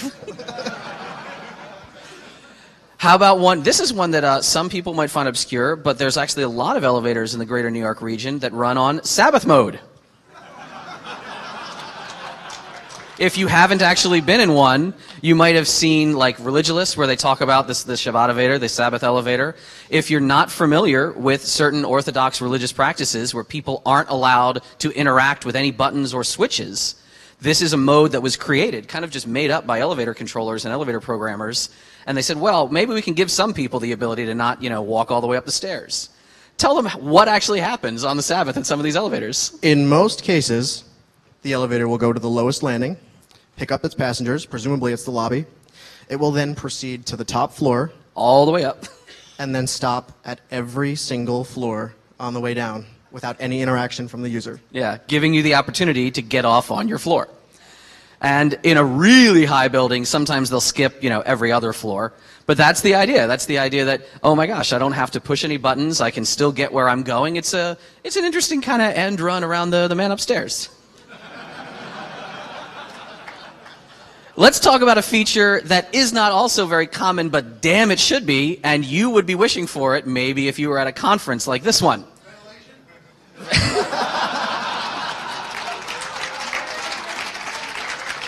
He said ventilation is what Marpat said, yeah. Ask us later about the air conditioners for elevators. Yeah. Or even just the story. You'll tell stories in the Q&A about the fan during inspections. Oh, sure. Yeah. But no, what we're talking about is load bypass. Oh my freaking God. Elevators have load sensors. If you've ever been in an elevator that was like angry, it was beeping at you, oh my God, this car is overweight. How many people have ever had that happen? Because you're all fat hackers like me, right? Yeah. No, I mean, elevators, they know how, if they're too heavy, they can program additional features in so the elevator can say, I've picked up a few, hall calls here, I've platformed, I am at capacity. It is stupid if I keep stopping on every floor on the way down, opening my doors with people just staring at a full car. And it'll just prioritize straight down. Why the hell this is not enabled more often boggles my mind. If you're a building owner, hire an elevator service tech who can optimize your shit, and this will get people moving around the building faster. I think it comes down to money.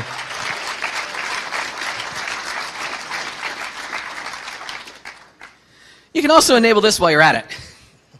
Anti-nuisance mode, or no passenger detection. If somebody presses too many buttons in rapid succession, or if an elevator platforms at a number of floors answering calls that have been put in, and the safety edge detects nobody getting on or off, elevators can be programmed to say, well, somebody was being a jackwagon, and I should just dump all these calls and get the hell where I was going. We accidentally found this in, I guess this was at DockerCon. Keep going. We were kind of drunk, and we go, oh wow, look at that, that's kind of funny. And we just kept slamming buttons, seeing how many we could press. And you'll notice if you press buttons too quickly, they'll start to decide just to dump out all the calls. That's anti-nuisance mode. It's like they know we're here. But most of all, I mean, most optimization or extra, efficiency, mostly all you're seeing is people talking about peak performance. Occasionally, especially in office buildings and hotels, you'll have peak demand, and they know what times of day people are trying to get up or trying to get down. Right, so at a hotel environment, obviously more people are going to be checking in the evening and checking out in the morning. And in an office environment, they'll be arriving in the morning and leaving in the evening. So in terms of optimization, if you were to hire somebody like me to come and try and optimize your elevators, what we would generally do is model your building in highly sophisticated software.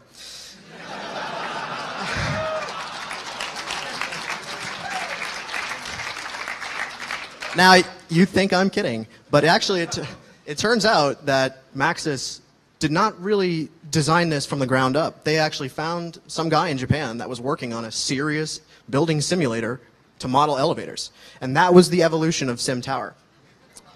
Yeah. So in a nutshell, it's actually frighteningly accurate. If you want to talk about Sim Tower, I'd love to. Yeah, you can what did you tell me about the motor room in Sim Tower? Oh yeah, if you double click the motor room, it gives you all kinds of programming options for the elevator. You can program it for different times of day and peak operation and all kinds of things.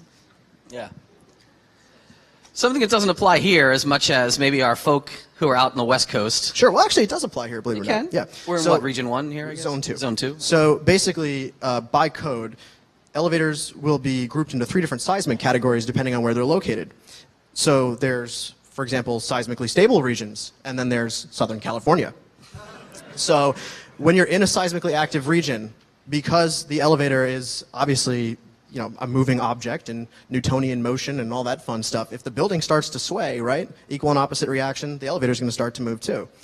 If the elevator is moving a little bit too much, there will be sensors. Sometimes it's just a little ring on a string that's traveling up and down, and if the ring makes contact with the string, it completes a circuit, things like that. And if that happens, it tells the elevator controller, all hell is breaking loose, you better get these people off this elevator immediately.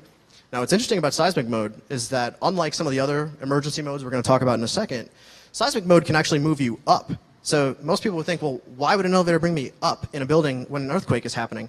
And the reason is actually that because the counterweight is also part of this mechanical system, the idea is to move the cab away from the counterweight whenever possible, so that if, for whatever reason, if the counterweight would manage to break free from the rails, you don't have this, massive 2,500-pound weight swinging around the hoistway. Slamming into the car.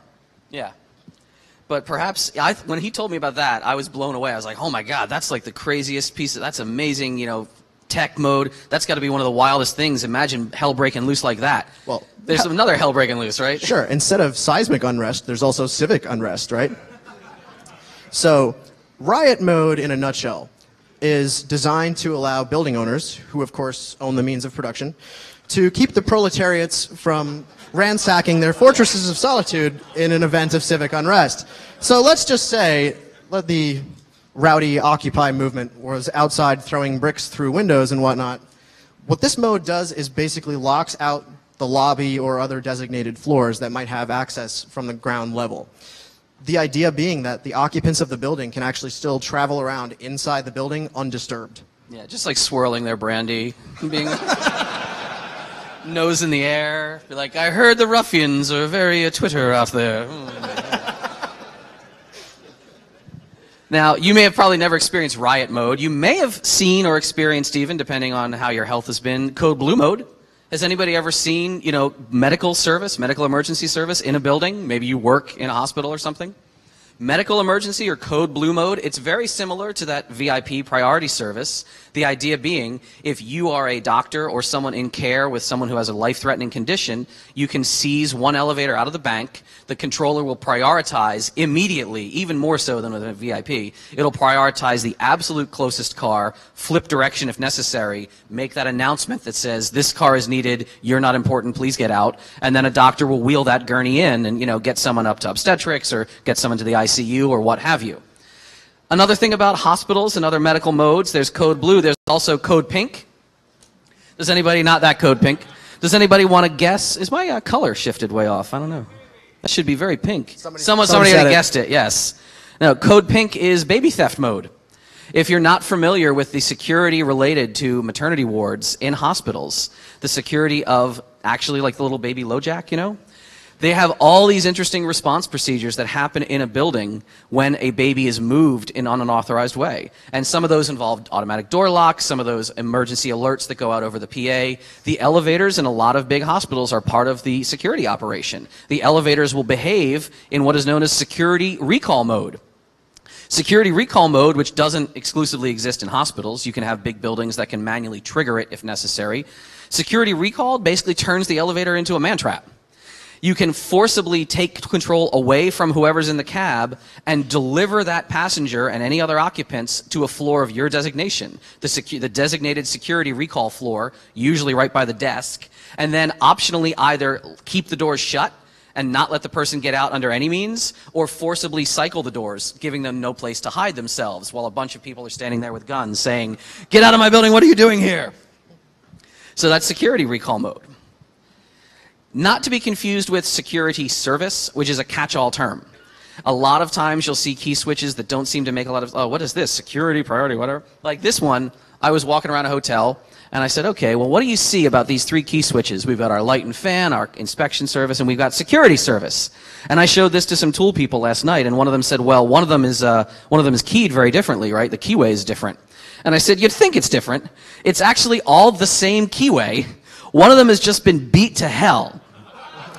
So I walk by the front desk and I'm like, hey, you seem pretty cool. I've been rapping with you every time I walk by. You're a nice guy. Just tell me, I do a lot of work with elevators.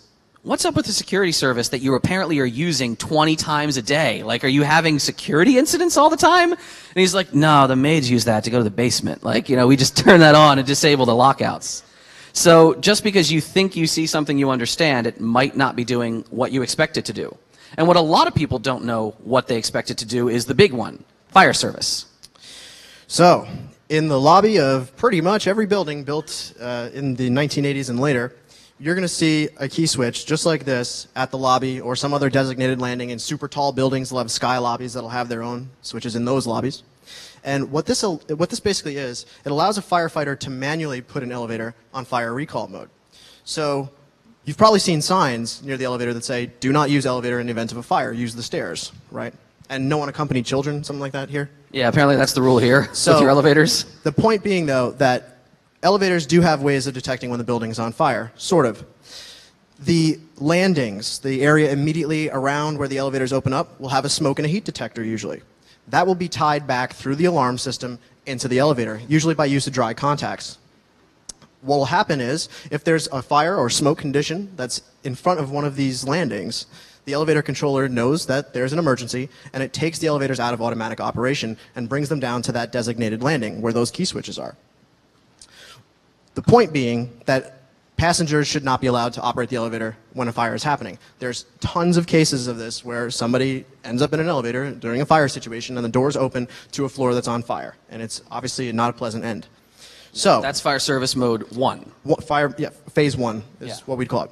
So the thing is, if the fire is not at the landing, the elevator might not be in phase 1 by the time the firefighters get there. So they have the key that they can insert into that key switch and turn it to on. When they turn it to on, it'll manually bring all of the elevators down to that. It forces phase 1. Right, exactly. It'll bring all the elevators in that bank down to the floor, lock them out, clear all the hall calls, passengers can't ride it, passengers can't call it, et cetera, et cetera.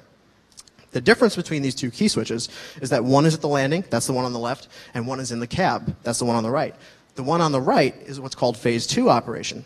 This allows the firefighter to then go inside the cab, flip that key switch, and although the elevator thinks the building's on fire, it'll still run and allow the firefighter to do what they need to do. It's saying someone authorized is in this one particular cab who knows what they're doing, surely is a firefighter, not at all a pen tester, and I should take all the calls this person is giving me, and I should take all the instruction that I should be told to do. Now, if you are not trained in fire service mode, the elevator is not behaving the way you think it will behave. You will possibly get yourself stuck in the elevator. You'll possibly not drive it the way you think you can. Please don't screw around with this, even though we've done it a lot.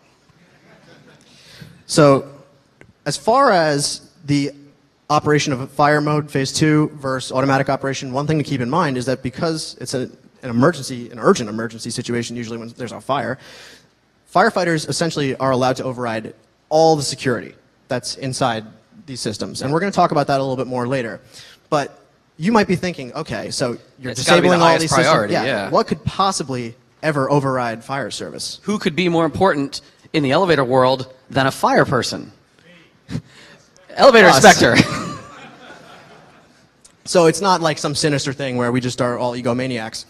But the idea is actually, yeah, it is. The idea is that if there is somebody that's on the car top, hopefully they are properly trained. And if there was an emergency situation, when they find that out, they will want to be the first ones out, I assure you. So the idea being that generally they're trained, they know how to react to the situation, and they will want to get the hell out of there. Yeah, if you're running hoistway inspection mode, if you're operating in the hoistway, you know it's the most dangerous place to be. Yeah, to clarify again, it's because the hoistway is an extremely dangerous place. It's not going to just automatically move the cab when someone's up there working. Yeah. And what you might find out later, and we're not going to answer too many questions about, there's a whole bunch of auxiliary controls that you can drive and run the car from in the hoistway outside of the car itself. We're not going to tell them about that, though. No. What you need to realize is that this is an industry where if you're not from the industry, again, we keep kind of hitting this, you might not think something is working the way it's working. This was my favorite story when he started teaching me about all the different switching mechanisms, and I was like, oh, look at that, a shutdown switch. That's kind of funny. I guess like you could take them out of service for, I don't know why, like you got to save power because you're a greener building initiative, but you know, what if there's a switch that says shut down and on, which position has the elevator shut down and which one has it running? Break it down for him. Yeah, so in this case, to shut down the elevator, you turn shutdown to on. Yeah. So yeah, if you're not from this industry, like ask us questions about why things aren't working the way they're supposed to work. Let's talk about some things that should work certain ways and then don't. Who would like to understand more about elevator security? And then we're going to piss all over it. Simple elevator security, things like denying users the ability to make hall calls, right? So there are a couple of different ways of doing that. Talk to them about that. Sure. So what you're seeing on the left is a newer cutout, as it's called. What it basically is just a key switch that's wired in series, usually, that allows somebody with a key to complete the circuit by turning the key and then pushing the button. You're seeing the same thing on the right. It's just an older setup. Again, basically, it's generally very straightforward. It's usually just a simple key switch that's completing a circuit. Nothing really too complicated going on in there. Occasionally, you'll see serialization on like really super large jobs, but it's definitely the exception to the rule. But yeah, the idea of, has anyone ever been in a building where you couldn't register a call the normal way? Like maybe I found this button and I was like, oh, it must be an elevator, you know, push button. No, it's a light. The only way to register and latch a call was to use my room key. And then that made the call. But of course, what is right below that light? Fire service mode. Yeah. That's very common, though, the idea of denying people the ability to make hall calls. Denying people the ability to make floor calls from the elevator with cutout locks, right? Sure, absolutely. It's exactly analogous to locking out people from making hall calls. The idea being that inside the cab, there's a key switch that interacts with the button to prevent somebody from using it. Now yeah. This is not actually wired in series the way that something in the hall might be. A lot of people think it just breaks the circuit. No. We'll get into that. This is another cutout key. It might be a different key than the ones you saw, those little wafer locks. Does anyone tell me what kind of lock this is?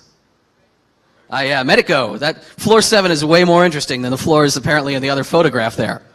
Here's another instance of a Medico lock, right? Yes. But now something's different here, right? Right. So in this case, there's no button, right? It's just the key switch.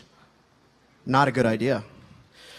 So why would that be not a good idea? What's different about this? You know, they both have Medico locks. Why would one not be code compliant? Shout it out if you think you got an idea. Yeah, they got it. Good audience. Who cannot fuck around with 1 billion keys when they're trying to operate the elevator? Fire personnel. They need every floor to have a button that they can register a call to and not screw around with individual key switches. So. Yeah, so all of this that you're about to see, these are all different ways that people try to secure an elevator. It's not really going to work. We're about to break it all down for you. Honestly, like... Well, I've seen one that worked. Yeah, you found one interesting locking setup, whereas, you know, here's a picture of a hall call button, and there's a big lock next to it. It's not locking the hall call. This is not a hall call cutout. No. So, as you might guess, this is from a detention facility. Now, this is actually also not code compliant, although they were able to get a variance to be able to do this, although it probably wasn't the greatest idea because somebody actually did end up getting injured as a result of that. So, with that being said, if you're trying to secure your elevator, this would be a great way to do it if you could. But I'm just going to go ahead and recommend vestibules and other forms of control around the elevator because as you're going to see from the next couple slides, there are a lot of different means. Yeah, if you're not physically securing the elevator area, you might as well think of your elevator as an open stairwell. Everything that you just saw, all of those different security practices, let's take a giant dump on them. How about that? So, how about when there were no hall call buttons? How are you going to get the elevator to show up? Oh no, I have no hall call buttons, but I do have a piece of paper. Click. What just happened there? Let's just try that again for a second. Oh, there's no hall call buttons. Click. I'm going to get to class on time. You could probably figure out what happened. The elevator was platformed at that lower level. That was its recall level. So somebody just tripped the safety edge. They just stuck something in that broke the IR beam, and the elevator said, oh, I got to bounce my doors open here. Somebody's trying to get in. That is not a universal trick. It just happened to work on that one elevator. But something to keep in mind. A lot of these tricks are like that. No, it's totally smart to stick things through hoistway doors when you don't know what's beyond there, right? It's totally safe. He said it, not me. What most of what we're about to show you, though, I mean, that's just fun and hokey, but key switches. Key switches, key switches, key switches. Understanding the mechanical switching systems and understanding how to exploit them, how to get the right keys. This is what most of us do on a daily basis when we're trying to exploit elevator security. So there's a lot of different key switches, and there's a lot of different fixtures and brands that Howard's going to tell you about. And on jobs, an elevator tech will usually, all right, I've got to open this key box and get the keys for that job. Or you go to the building manager and say, oh, we're here to do your inspection. All right, give me the keys. In the industry, very few people really collect these keys or monitor these keys. They say, oh, this was the key for this job, and then they hand it back. Now, if you've explored around, you might find like keys laying around and be like, oh, I got to check, I'm going to write this down, or I'm going to use this key. That's something that like urban explorers might do. What Howard's been doing for the past years and years and years in this industry is not just like finding and writing down keys, but logging systematically every single key he's ever found and every single key switch where it has worked. As far as I know, he's the only gentleman that's been maintaining a database of keys and a collection of keys with full knowledge of where to use them. Now, this was Howard's keys when I first met him. Would you like to see Howard's keys today? There's more of them. It's actually even bigger now. And I kind think of puts into perspective those sets you can buy online. Yeah, I think I left 1 or 2 at home too. So yeah, talk to him about why you need this many and what you're seeing on jobs. The basic reason that there are so many different keys is because there are so many different manufacturers of elevator fixtures. I'm not going to get into all the details of this because I don't want to waste too much time on the differences between the fixtures, but what it really boils down to is that if you are attentive to what you're actually seeing, you'll start to notice patterns. So if you could go back one. Sure.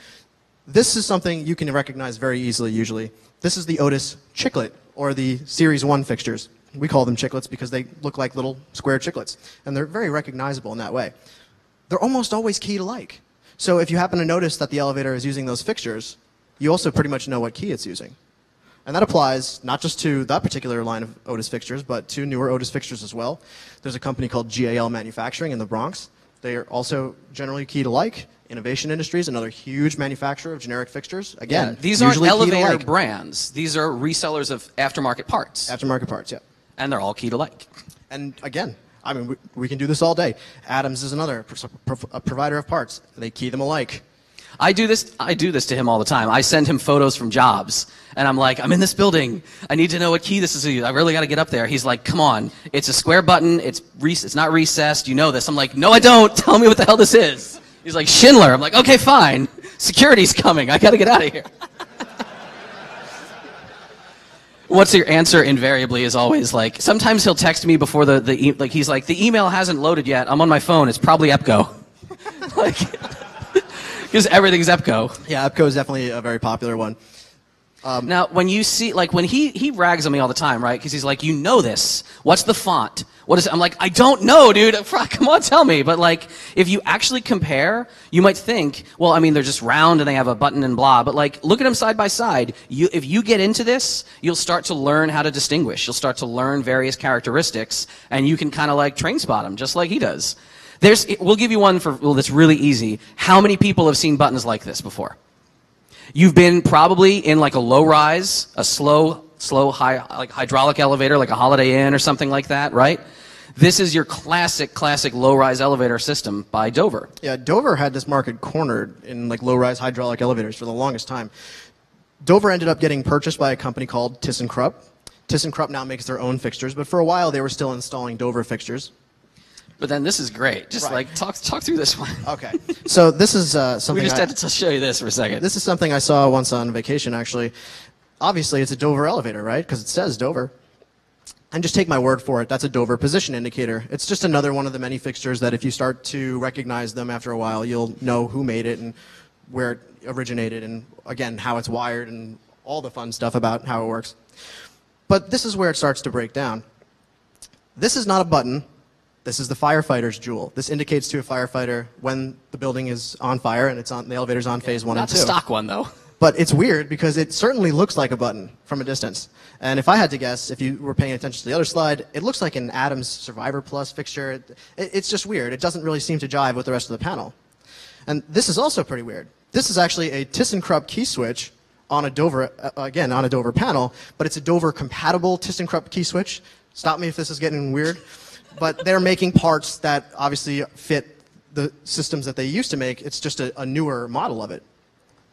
Now, again, they've got Adams fixtures for the push buttons for most of these floors, except apparently not for 4 or M. For some reason, they didn't need to make those vandal resistant. And then they have EPCO Designer Line, I believe it's called, is the push bar right there that's custom engraved. But this is the one that drives me really nuts.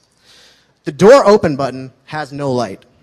The door close button has a light. So just to, I guess, let you know that it's ignoring you when you push door close. Yeah. All of that shit on the internet, by the way, about the door close button hack, how many people know that's bullshit? How many people are convinced it's not and they swear it worked when they tried it? All right, good. Very good skeptics in the room. How many people know that there is a sort of truth to it, but most people misunderstand it? All right. What is your theory for why people probably started that rumor? There's two things. The first is that on independent service, you have to hold the close door button to close the door. That's how the elevator knows when to close the door. Somebody's running it and it says, okay, I'm ready to close the door. They hit the close door button, the door's closed. So I think somebody somewhere probably saw somebody running a car in independent and Maybe they said, nonstop or something. yeah. And basically they said, well, he hit door close and the floor we were going to, and it went right there. Which is pretty much independent service in a nutshell. Right. No, but you weren't witnessing a hack. You were witnessing someone who had a key. But there's also, though, another thing. The sort of half-truth to the elevator hack with the door close button is that on older relay logic controllers, because there was such a limited amount of different states that the elevator could really exist in logically, there could be weird sort of unexpected consequences of doing things like holding the door close button for the duration of your ride. There is at least one model of Otis controller, relay logic, that if you are holding the door close button, it will still try to collect every call on the way up or the way down. It'll still stop. It'll stop, it'll level, and it'll wait as though the doors are opening and closing. But if you're holding door closed, the doors simply stay closed. So you're just kind of being a dick. You're not being faster. But this is the kind of stuff, if you get into, fixtures and identifying, you'll notice. Like, how many people ever used to build computers and swap out parts? And you could spot, be like, oh, when did you put a new CD drive in your computer? The beige isn't quite the same color, These two hall call buttons, most people wouldn't even notice, except an elevator guy instantly walks by and goes, oh, wow, they clearly swapped out this one. I'm super OCD, and this drove me nuts when I saw it. The one on the bottom is Helvetica. The one on top is a font called Gordon. There's a whole history to it. But talk to this guy and buy him drinks. He'll talk about this all night. The point being, though, actually what happened here is this was in an office building where there happened to be more down demand from this floor than up demand. So at some point, the arrow broke. The one on top, I can just tell, is the original one. Somebody broke it eventually, and the mechanic that came out was like, well, I need another push button, right? So they probably called up EPCO, and they said, hey, I need a down button. And they're like, well, which kind? And people in the industry aren't all like him. They don't care. And he was probably like, well down. So you get EPCO. But let's talk about something you should care about, and the industry should really care about more. And we're really shocked at how many people in this industry, or pseudo in this industry, are selling keys, and they're like bullshit sets of keys. Sure. So, like I was saying, a lot of elevators are key to like, and there are some vendors that have taken advantage of this to various ends. It's primarily marketed towards firefighters and fire departments who have a need to have the keys on hand. So sometimes, even though there should be a Knox box or a key box somewhere in the building, or a building manager should have the keys, sometimes that's not always the case. In an emergency, there's no time to waste. The firefighters want their own sets of keys, right? Yeah. So this set's popular. This is a $70 set. Get you 8 keys. Those doing the math, that's like a little under $9 a key. Does it come free with the smoke, though, right? Yeah. The smoke is included in the package. Yeah. It ships to UPS ground. There's another set that people sell for $200, 17 keys, a little bit more per key. But of course, you're getting more options, right? This is, a firefighter would really want this set because it's got so many options for them, right? Right. Well, what I like about this one is that the vendor very, very courteously decided to take nice, straight-on photos of the keys. Yeah. So if you were in Jos Vegas' talk, exactly. And Howard was able to look at those and instantly identify most of them, and he realizes what a useful set this is. This set is probably one of the best values in the industry for fire departments, as long as your particular fire department serves a geographic area including Massachusetts, New Jersey, New Hampshire, New York, South Carolina, and Arizona. Yeah, so if that's where your truck is rolling through the streets all the time, all together somehow, I guess this is the set for you. Go ahead and drop the $200. So, realistically, what probably happened was somebody just kept handing the vendor keys and saying, I've seen this work for fire service on an elevator. And then they say, well, yeah, add it to the ring. Now, the thing about that, when people are not really discriminating what they're putting on these key sets, and they're not even very sharp on how they're duplicating these keys, you'll get situations like this from some suppliers, where clearly one was a nice original machine code cut key and the other was just run on a duplicator and maybe a duplicate of a duplicate. So in the industry, thankfully, as we have learned, the key switches, a lot of them have really bad tolerances. So all these keys will kind of work. But if you are interested in getting proper keys that are made well, keys that are not just super sloppy, that's the difference between, buying them from, let's say, elevatorkeys.com versus just going on eBay and saying, oh, I need the 2839 key. Yeah, and I can actually just tell you, definitely don't bother trying to order from that website. They will ID you and put you through endless verification processes. Yeah. But we'll talk about something now that some people might say, well, I've seen these systems where, forget key switches, they're not even buttons. I've seen destination dispatch, it's called. How many have ever ridden an elevator like this? All right, so there's some around here, new modern idea. The idea being for super efficiency, you shouldn't tell passengers to select their floors, you should tell them to dictate, I want to go to 17, and it will tell you, oh, go to elevator A, go to elevator E, and the elevators will optimize those calls and collect them up. Well, in a destination dispatch system, if there's no control in the elevator, how does any of this work? What does every elevator have to have in its configuration package for emergencies? Fire mode. What's a fire person going to do? They're not going to bang on like a touch screen with giant gloves. No, there's almost always a hidden panel that you can key open with the fire keys in a destination dispatch elevator, and it will have the full bank of buttons. And as you learned, you don't even have to be on fire mode. Those are regular hall call buttons at that point. Yeah, this was a kind of weird situation. When the panel was opened, it was demonstrated to me that even though the elevator was not actually on firefighter's operation, pushing that button once you had the lock panel open, allowed it to sort of operate like a traditional automatic elevator. Yeah. But this is a very modern, futuristic kind of system, right? Let's forget about the future for a minute. This is still an industry really stuck in the past in a lot of ways. So when we meet with people, right, and you know a lot about physical security from me, and I've learned elevators from you. What did someone tell you when you were looking at the new key switch they were equipping? Yeah, this is actually from a casino, and we had the pleasure of interfacing with the building's architect, who had an incredible amount of personal involvement with selecting elevator components. And this topic of security obviously came up because it's a casino. And I remember very distinctly when he was describing to me how he picked the lock cylinders. And his exact words were, no one could ever subvert our security because we use unpickable tubular locks. Yeah. So yeah, I mean, they think tubulars are the latest and greatest thing that ever came out. Somebody somewhere pushes Medico keys in some instances. I got a big collection of them through him. I laid them all out, and I said, well, that looks kind of funny. Baba, give me your screwdriver for a second. And I tightened it up on the screwdriver, and I said, oh, well, okay, first of all, what you got here is keys that are the same bitting and same cut for half the damn blade of the key. And the rest are all just part of a mastered system. What did you learn from Yost yesterday, and what did you learn from us if you ever talk about master keying? You can decode the top master key with a large enough sample data set. Not going to say we did, but, lol, we did. I got this photo from him from a restaurant one day. He's like, check it out. I'm like, wow, okay, you're on like a Dover job, right? Looks like a Dover impulse key. He's like, it is, but you won't believe where it is. So there's just a lot of key reuse. There's like, people think these are unique keys and they're getting them from a supplier, from a supplier, from a supplier. Your keys are not, Mouse is saying voting machines have this same situation. Somebody who's not building the lock, they're just ordering a part, is probably ordering a part that is not as unique as they think. Ask him downstairs or during the Q&A what NEMA 7, super destructo resistant, fixtures. Explosion-proof fixtures have to do with gumball machines, and he'll tell you a story. Here's another one, just kind of the behind the times thinking of the industry. This is the official instruction set from MCE, one of the elevator providers that does some Internet of Things, remote connectivity. And they very specifically say, create an Edge, account and punch a hole in your firewall called MCE support. Make sure the password is MCE support. In fact, go ahead and take your admin password, change that to MCE support. Just make it all MCE support so that we can always get in. So this is the latest generation of product, by the way, from MCE, the IQ and the iView systems.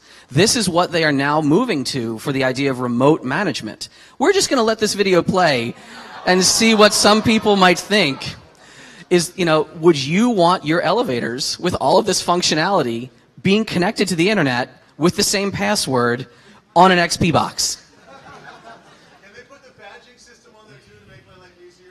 Yeah, Josh wants the badges on the same system. We could probably they probably make a module for that. Yeah. The good news is, although this was installed in 2014, I believe they paid for the extended XP support. Yeah. How many people were at the social engineering talk? Very, very groovy. How many people are going to laugh at this? As your building's requirements change, you can customize your elevator's operation to fit your specific needs with a simple telephone call to our elite engineers. Elite. To reserve one of our elevators? It won't be a problem. I'm going to take elevator number 2 from the bank, and I'll reserve it for your move. You can restrict service to a floor under renovation in a hotel. Right. I've got it reserved. Or place a car on independent service to use it for moving furniture or for the exclusive use of a VIP. It can all be done with a single phone call. Indeed. Yeah. So you can call up and say, oh yeah, I need elevator 10 to be on independent service. And there's supposedly, a little owner card that has your credentials on it, which nobody could ever possibly bluff their way through and say, oh no, I don't have the card in front of me, but the VIP's coming right away. You got to do this for me, man. Yeah, I'm paying for elite service. It's the OnStar of elevators, basically. How about this one? This is great. The FEOK1 is the most prevalent, we would say most prevalent, right? Fire key? Yeah, but actually, let me take this slide if you don't mind. Yeah. So in 2007, the elevator safety code was revised to include a standardized fire service key. The idea was to remove the need for firefighters carrying these massive key rings. They said, let's just make one key. And let's restrict it because we want to make sure this doesn't fall into the wrong hands. There's too much that could go wrong. So it makes sense that they put in the code, you shall not have this key, it must only be limited to firefighters. It makes a little less sense that they put the direct bidding code in the freaking document. What? Yeah. There's actually a funny backstory to this too, because the 2007 and 2008 code changed. In 2008, they clarified that the key was supposed to be cut clockwise with that bidding code. Somebody said, this is a bad idea. We should improve the security by cutting it counterclockwise. So you need 2 keys for FEOK1. But in general, I mean, it's all naked on the inside. We talk about all the key switches, we talk about the systems, but, these are just circuits. At the end of the day, most of the circuits are simply on or off. There's really nothing complex in there, and simply completing the circuit sends whatever desired message you're trying to send back to the controller. So if for some reason the panel is exposed to you, you essentially have root on that elevator. Yeah. So let's say you're in a situation where there's a floor that's locked out, and you say, oh, I want to go up to the penthouse, the top floor, and I can't. Well, if that elevator panel is something that you can get behind maybe, so the basement doesn't work, top floor doesn't work, but if we kind of flip this number and flip that number, and whoever was in the video doing this, they go, okay, well what do we got here? Okay, so this is the independent service key switch. What's right behind it? Well, simple freaking wire contacts. So if we go ahead and take those wires off and bridge them together, the elevator thinks the independent mode switch has been flipped. Do not do this. If we didn't make it clear earlier, these are live mains back here. These are live 120 volt current. And we'll show you something later. We'll show you later. But sure enough, independent mode on, go where you want to go. You just have to stand there for the entire travel of the zone holding hot leads together. So that person was kind of a dumbass. But sure enough, yeah, duct tape, of course. That would be the way to do it. But there you go, get up to the top floor, etc. Why? Because that swing panel was able to be popped open with no detection whatsoever and no real prevention whatsoever of that happening. Other security that you may see in, let's say, a big building like that, we couldn't get up there because we didn't have the key card.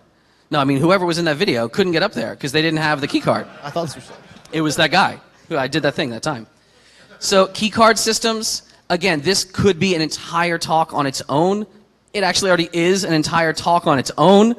Watch Major Malfunctions old talks about magstripe hacking. If you want to ask us more about how the mag reader or how the card reader or the RF reader in the cab is interacting with the controller, ask us later or ask us downstairs. For the most part, you can clone them, you can get around these systems, or just tell them to turn off. I've seen elevators where there's a key switch that says card reader enable disable. Just disable it and then the card reader doesn't care that it's there. Would it surprise you that they're key to like also? Yeah. So for pen testing and for getting around security, what do we do? Again, it's all about the key switches. It's all about independent service and having the right key rings. Through working with Howard, we've optimized our sets of keys through like how common they can be. So we have this key ring is really rare, leave it in the car. Then we have this key ring is pretty common, let's keep it in the red teamer bag. And then this key ring is really common, let's keep that in my pocket. So using independent keys, cutout keys, or sometimes fire keys, you can do fun things like, well, maybe this.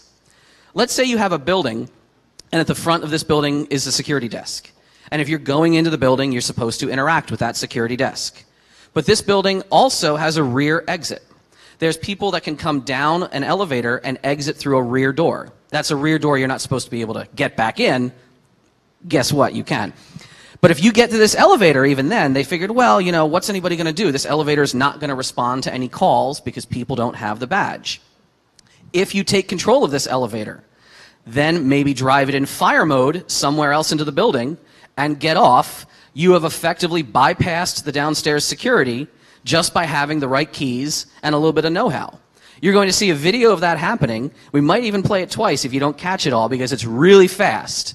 You're going to hear Howard and I say things like phase 1, phase 2. What we're doing is very quickly, with our own duplicate set of keys, flipping one mode, the next mode, registering a call, and I'm jumping on the cabinet. This is us getting in the back entrance of a facility. You can see the security cam. Door is locked. Door is not locked properly. Here's the elevator.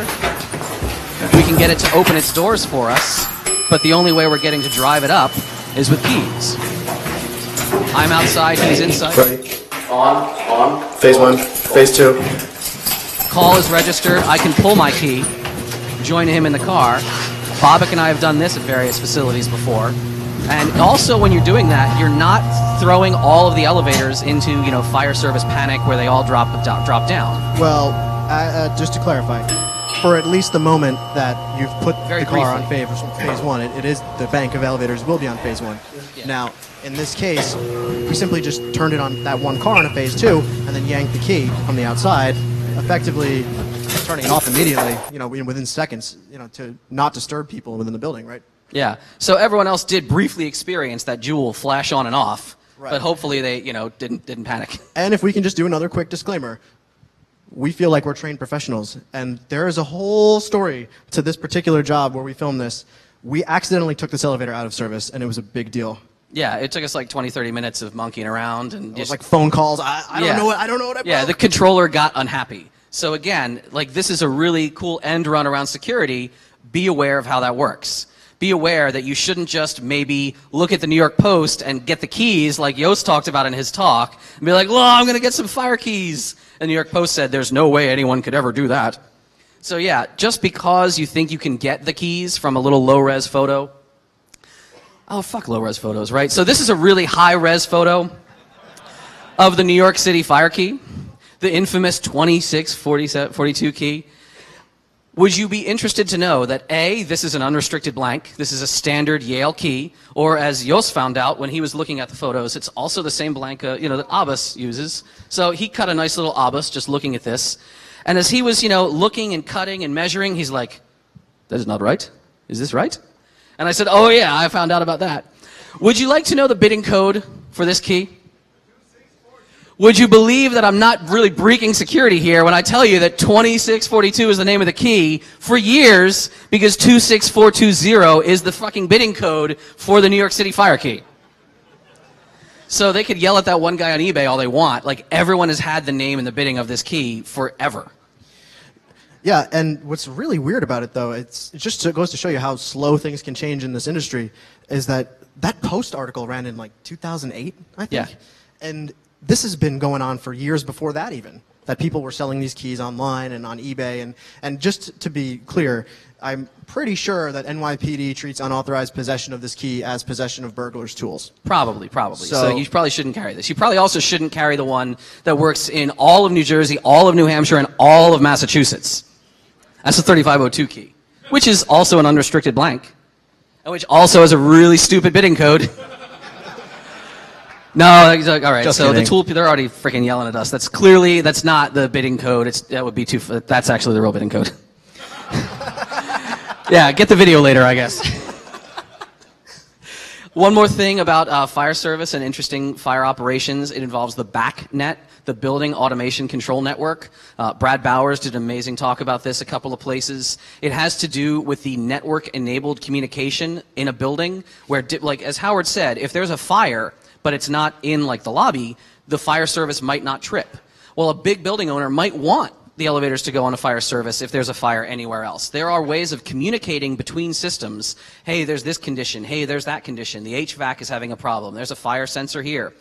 Learning how to sniff and spoof stuff on the BACnet can cause very interesting things to happen in a big building. And actually, if I'm not mistaken, I mentioned that dry contacts and just simply completing a circuit is the primary means by which elevators will use to enable these various modes. But actually, NFPA 2012 requires that dry contacts not be used. And Brad gets into that extensively in that talk, so it's worth checking out. Yeah, check out his talk. He's an awesome guy. The last most powerful thing you can do to get around a building, and again, we're not advocating it, we're just going to, look cool while not dying and doing it. Hoistway access. As we said, who is more powerful than a fire operator, an elevator operator? Somebody driving the car from in the hoistway itself. Would you like to see what it looks like to get to a restricted floor by doing something that my mom thought was way too unsafe and got upset? Here we have a secure building. The footage on the lower right is the floor where we're all standing. The footage on the upper right is the destination we want to be. What are we going to do? Well, we're going to seize the top of the elevator by catching the cab in between floors, getting on top of that elevator, where only 2 of the 3 people in this footage have any business being, and somehow they didn't kick me out and let me come along. There is, as we said, there are car top run controls. And people at, let's say, MIT have known this for years. How many people have ever heard of the late night elevator rides at MIT? Yeah, this is what's happening. This is what you're doing. You're actually taking the elevator out of operation, you're running it on inspection mode, and doing whatever the hell you want. There's floor lockouts, fuck you. There's badge for this elevator, fuck you. There's a fireman who wants to use the elevator, fuck you. I'm running it from the car top, and I can go any direction we want. We can go any direction up or down. We can go, here we are, and sure enough, Howard's driving it up. We get to the next floor. What kind of security locks do you think exist inside the hoistway doors? 3. Basically 0. 0, yes. There we are. Actually. And we step out. Now, the NYFD actually allows you can just send to it down. use a lock to secure your hoistway door. It just has to be the 2642 key. So yeah, hoistway rides, right? Now, were we using any special keys at all? Yes. We were using a different kind of key though, right? Sure. So, if you ever see that little hole in the corner of the door, that is what's called an escutcheon hole. And an elevator mechanic will use a tool like this, a drop key. And essentially they're just reaching inside. When that metal flag drops down, they can rotate the key, lift up on the flag that's attached to the release mechanism, the door opens. There are all kinds of different keys. It's really not worth getting into the different distinctions between all of these, but every door has a key. Let's just put it that way. And some people who weren't authorized were using these keys interesting ways, right? Absolutely. So, New York City Housing Authority is the single largest owner of elevators in the world, according to my understanding. And they have a unique experience with unauthorized use of hoistway door keys. And as this slide might suggest, what people were doing was hiding drugs inside elevator doors. Because I guess they figured, hey, who's going to look there? Well, besides an elevator mechanic, right? But they probably knew, hey, no one's taking care of these elevators anyway. So what people would do is they'd have a door key, they'd open it up, they would tape the drugs to the inside of the door where no one else could get to it, and then say, hey, I left it in that spot. Yeah, it's in that place I put that thing that time. So of course, there's a solution for this, right? So the industry came out with escutcheon hole locks. They said, all right, you've got this little hole, and you don't want people sticking things through it. We'll make you a little lock that will fit right in. It'll have this mounting collar, and then if you slip the lock through, it'll just plug up the hole. And we'll give you, that nice high security tubular key, right? So we have the tubular key, opens the lock. It's just a little rotating tailpiece, just this little tail bit interacting with the fat collar on the other side. And if you don't catch what's happening there, you can see back here, the tailpiece is clear. or the tailpiece is blocking. Very simple mechanism, really neat idea, right? Now, as I said, you know, tubular locks are what? Tubular locks are awesome, right? No, tubular locks are pretty bad. Here's the nice tubular pick that Tool happens to have downstairs. Try it, try it, try it. All right, well, that's kind of turning. And now that looks pretty turned all the way. Hardest part, just getting the you know, the lock out of the hole. There we go. Now, you might think that like, oh man, that's terrible. I guess they should use like an ACE, you know, 2 or a really nice quality tubular lock or maybe something better than a tubular. Well, there's a much more fundamental problem that Howard realized as soon as he, you know, bought one of these to play with it, and he showed it to me, and I was like, no way, that can't happen this way, can it? So, if you go to the next slide, Yeah. you'll see that there's a tapered edge on the side that faces the general public. So, grabbing it with a tool from the outside is actually a little bit difficult. Right. Unless that tool... Do you see how this installs, right? You see the collar is got 2 halves that screw together? So if you're outside and you have the real key, you interact with the lock plug. That's called the speedy key. If you happen to have any other tubular key ever, it won't interact with the tailpiece the right way. What it'll do with the application of a little bit of extra torque is just start unscrewing the whole mounting collar.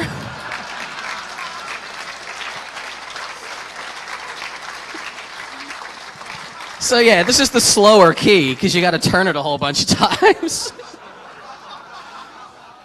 So there's your escutcheon hole lock. Open. Yay, open. Yeah.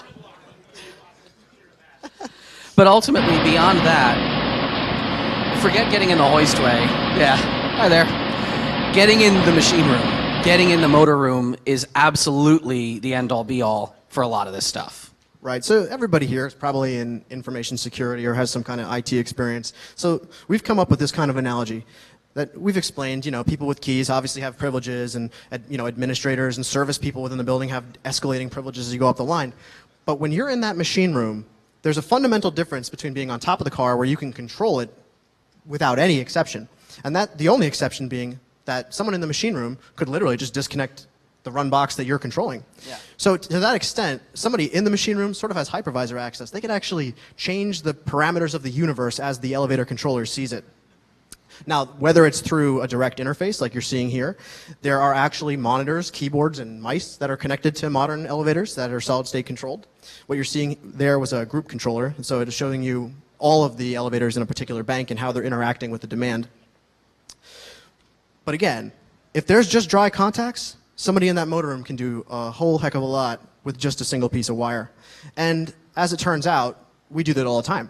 In fact, part of our job very frequently would involve jumping out various safety circuits during testing, which we'll get into in a second. Like an elevator's never supposed to run if the doors are open. And really in the beginning, an elevator's never supposed to run if it's on its finals.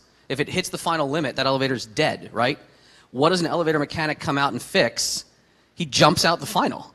He just says, no, that circuit's not actually tripped, and then drives the elevator manually. There's a lot of interesting things, and when I started looking at some of the stuff you showed me in elevator rooms, you really start seeing notes everywhere. Yeah, so it's hard to memorize all the different places you have to connect the wires to do various different things, so there's sort of a trend in the industry to use elevator graffiti, as they like to call it, and basically you write down, for the guy that's coming in behind you, what contact points you're working on when you can do various see the governor things. jumper's here, the door locks are here, the car station's here, all the interlocks, they're just listing them on this graffiti slate. But what's interesting is whoever did this was obviously a little bit concerned that this information shouldn't be leaked to the general public because they put it on the inside of the mainline disconnect switch. You know, because who's going to open up the mainline disconnect switch, right? Well, an elevator guy. I guess. Yeah. Well, actually, you're really never supposed to. Really? Really. Only if you have to like recycle the power because That's you're for the some electricians. bozo. But this is what people like Howard do to drive an elevator way beyond normal operation. When you do like a 5-year test, what do you end up doing? It's a full load, full speed hit into the buffer, Yeah, right? when you have a traction elevator, a cable-driven elevator, every 5 years you're going to put the capacity of the car plus a little bit extra inside, in usually lead test weights. Somebody will cart them in, put it inside the cab, and at full speed you'll then allow the car. At full speed, you'll crash into the buffer. But you also have to test the governor. You test the safeties. So you'll actually overspeed the car and force it to trip electrically and mechanically. So think about that for a second. Yeah. You overspeed it once, make it trip electrically, it should stop.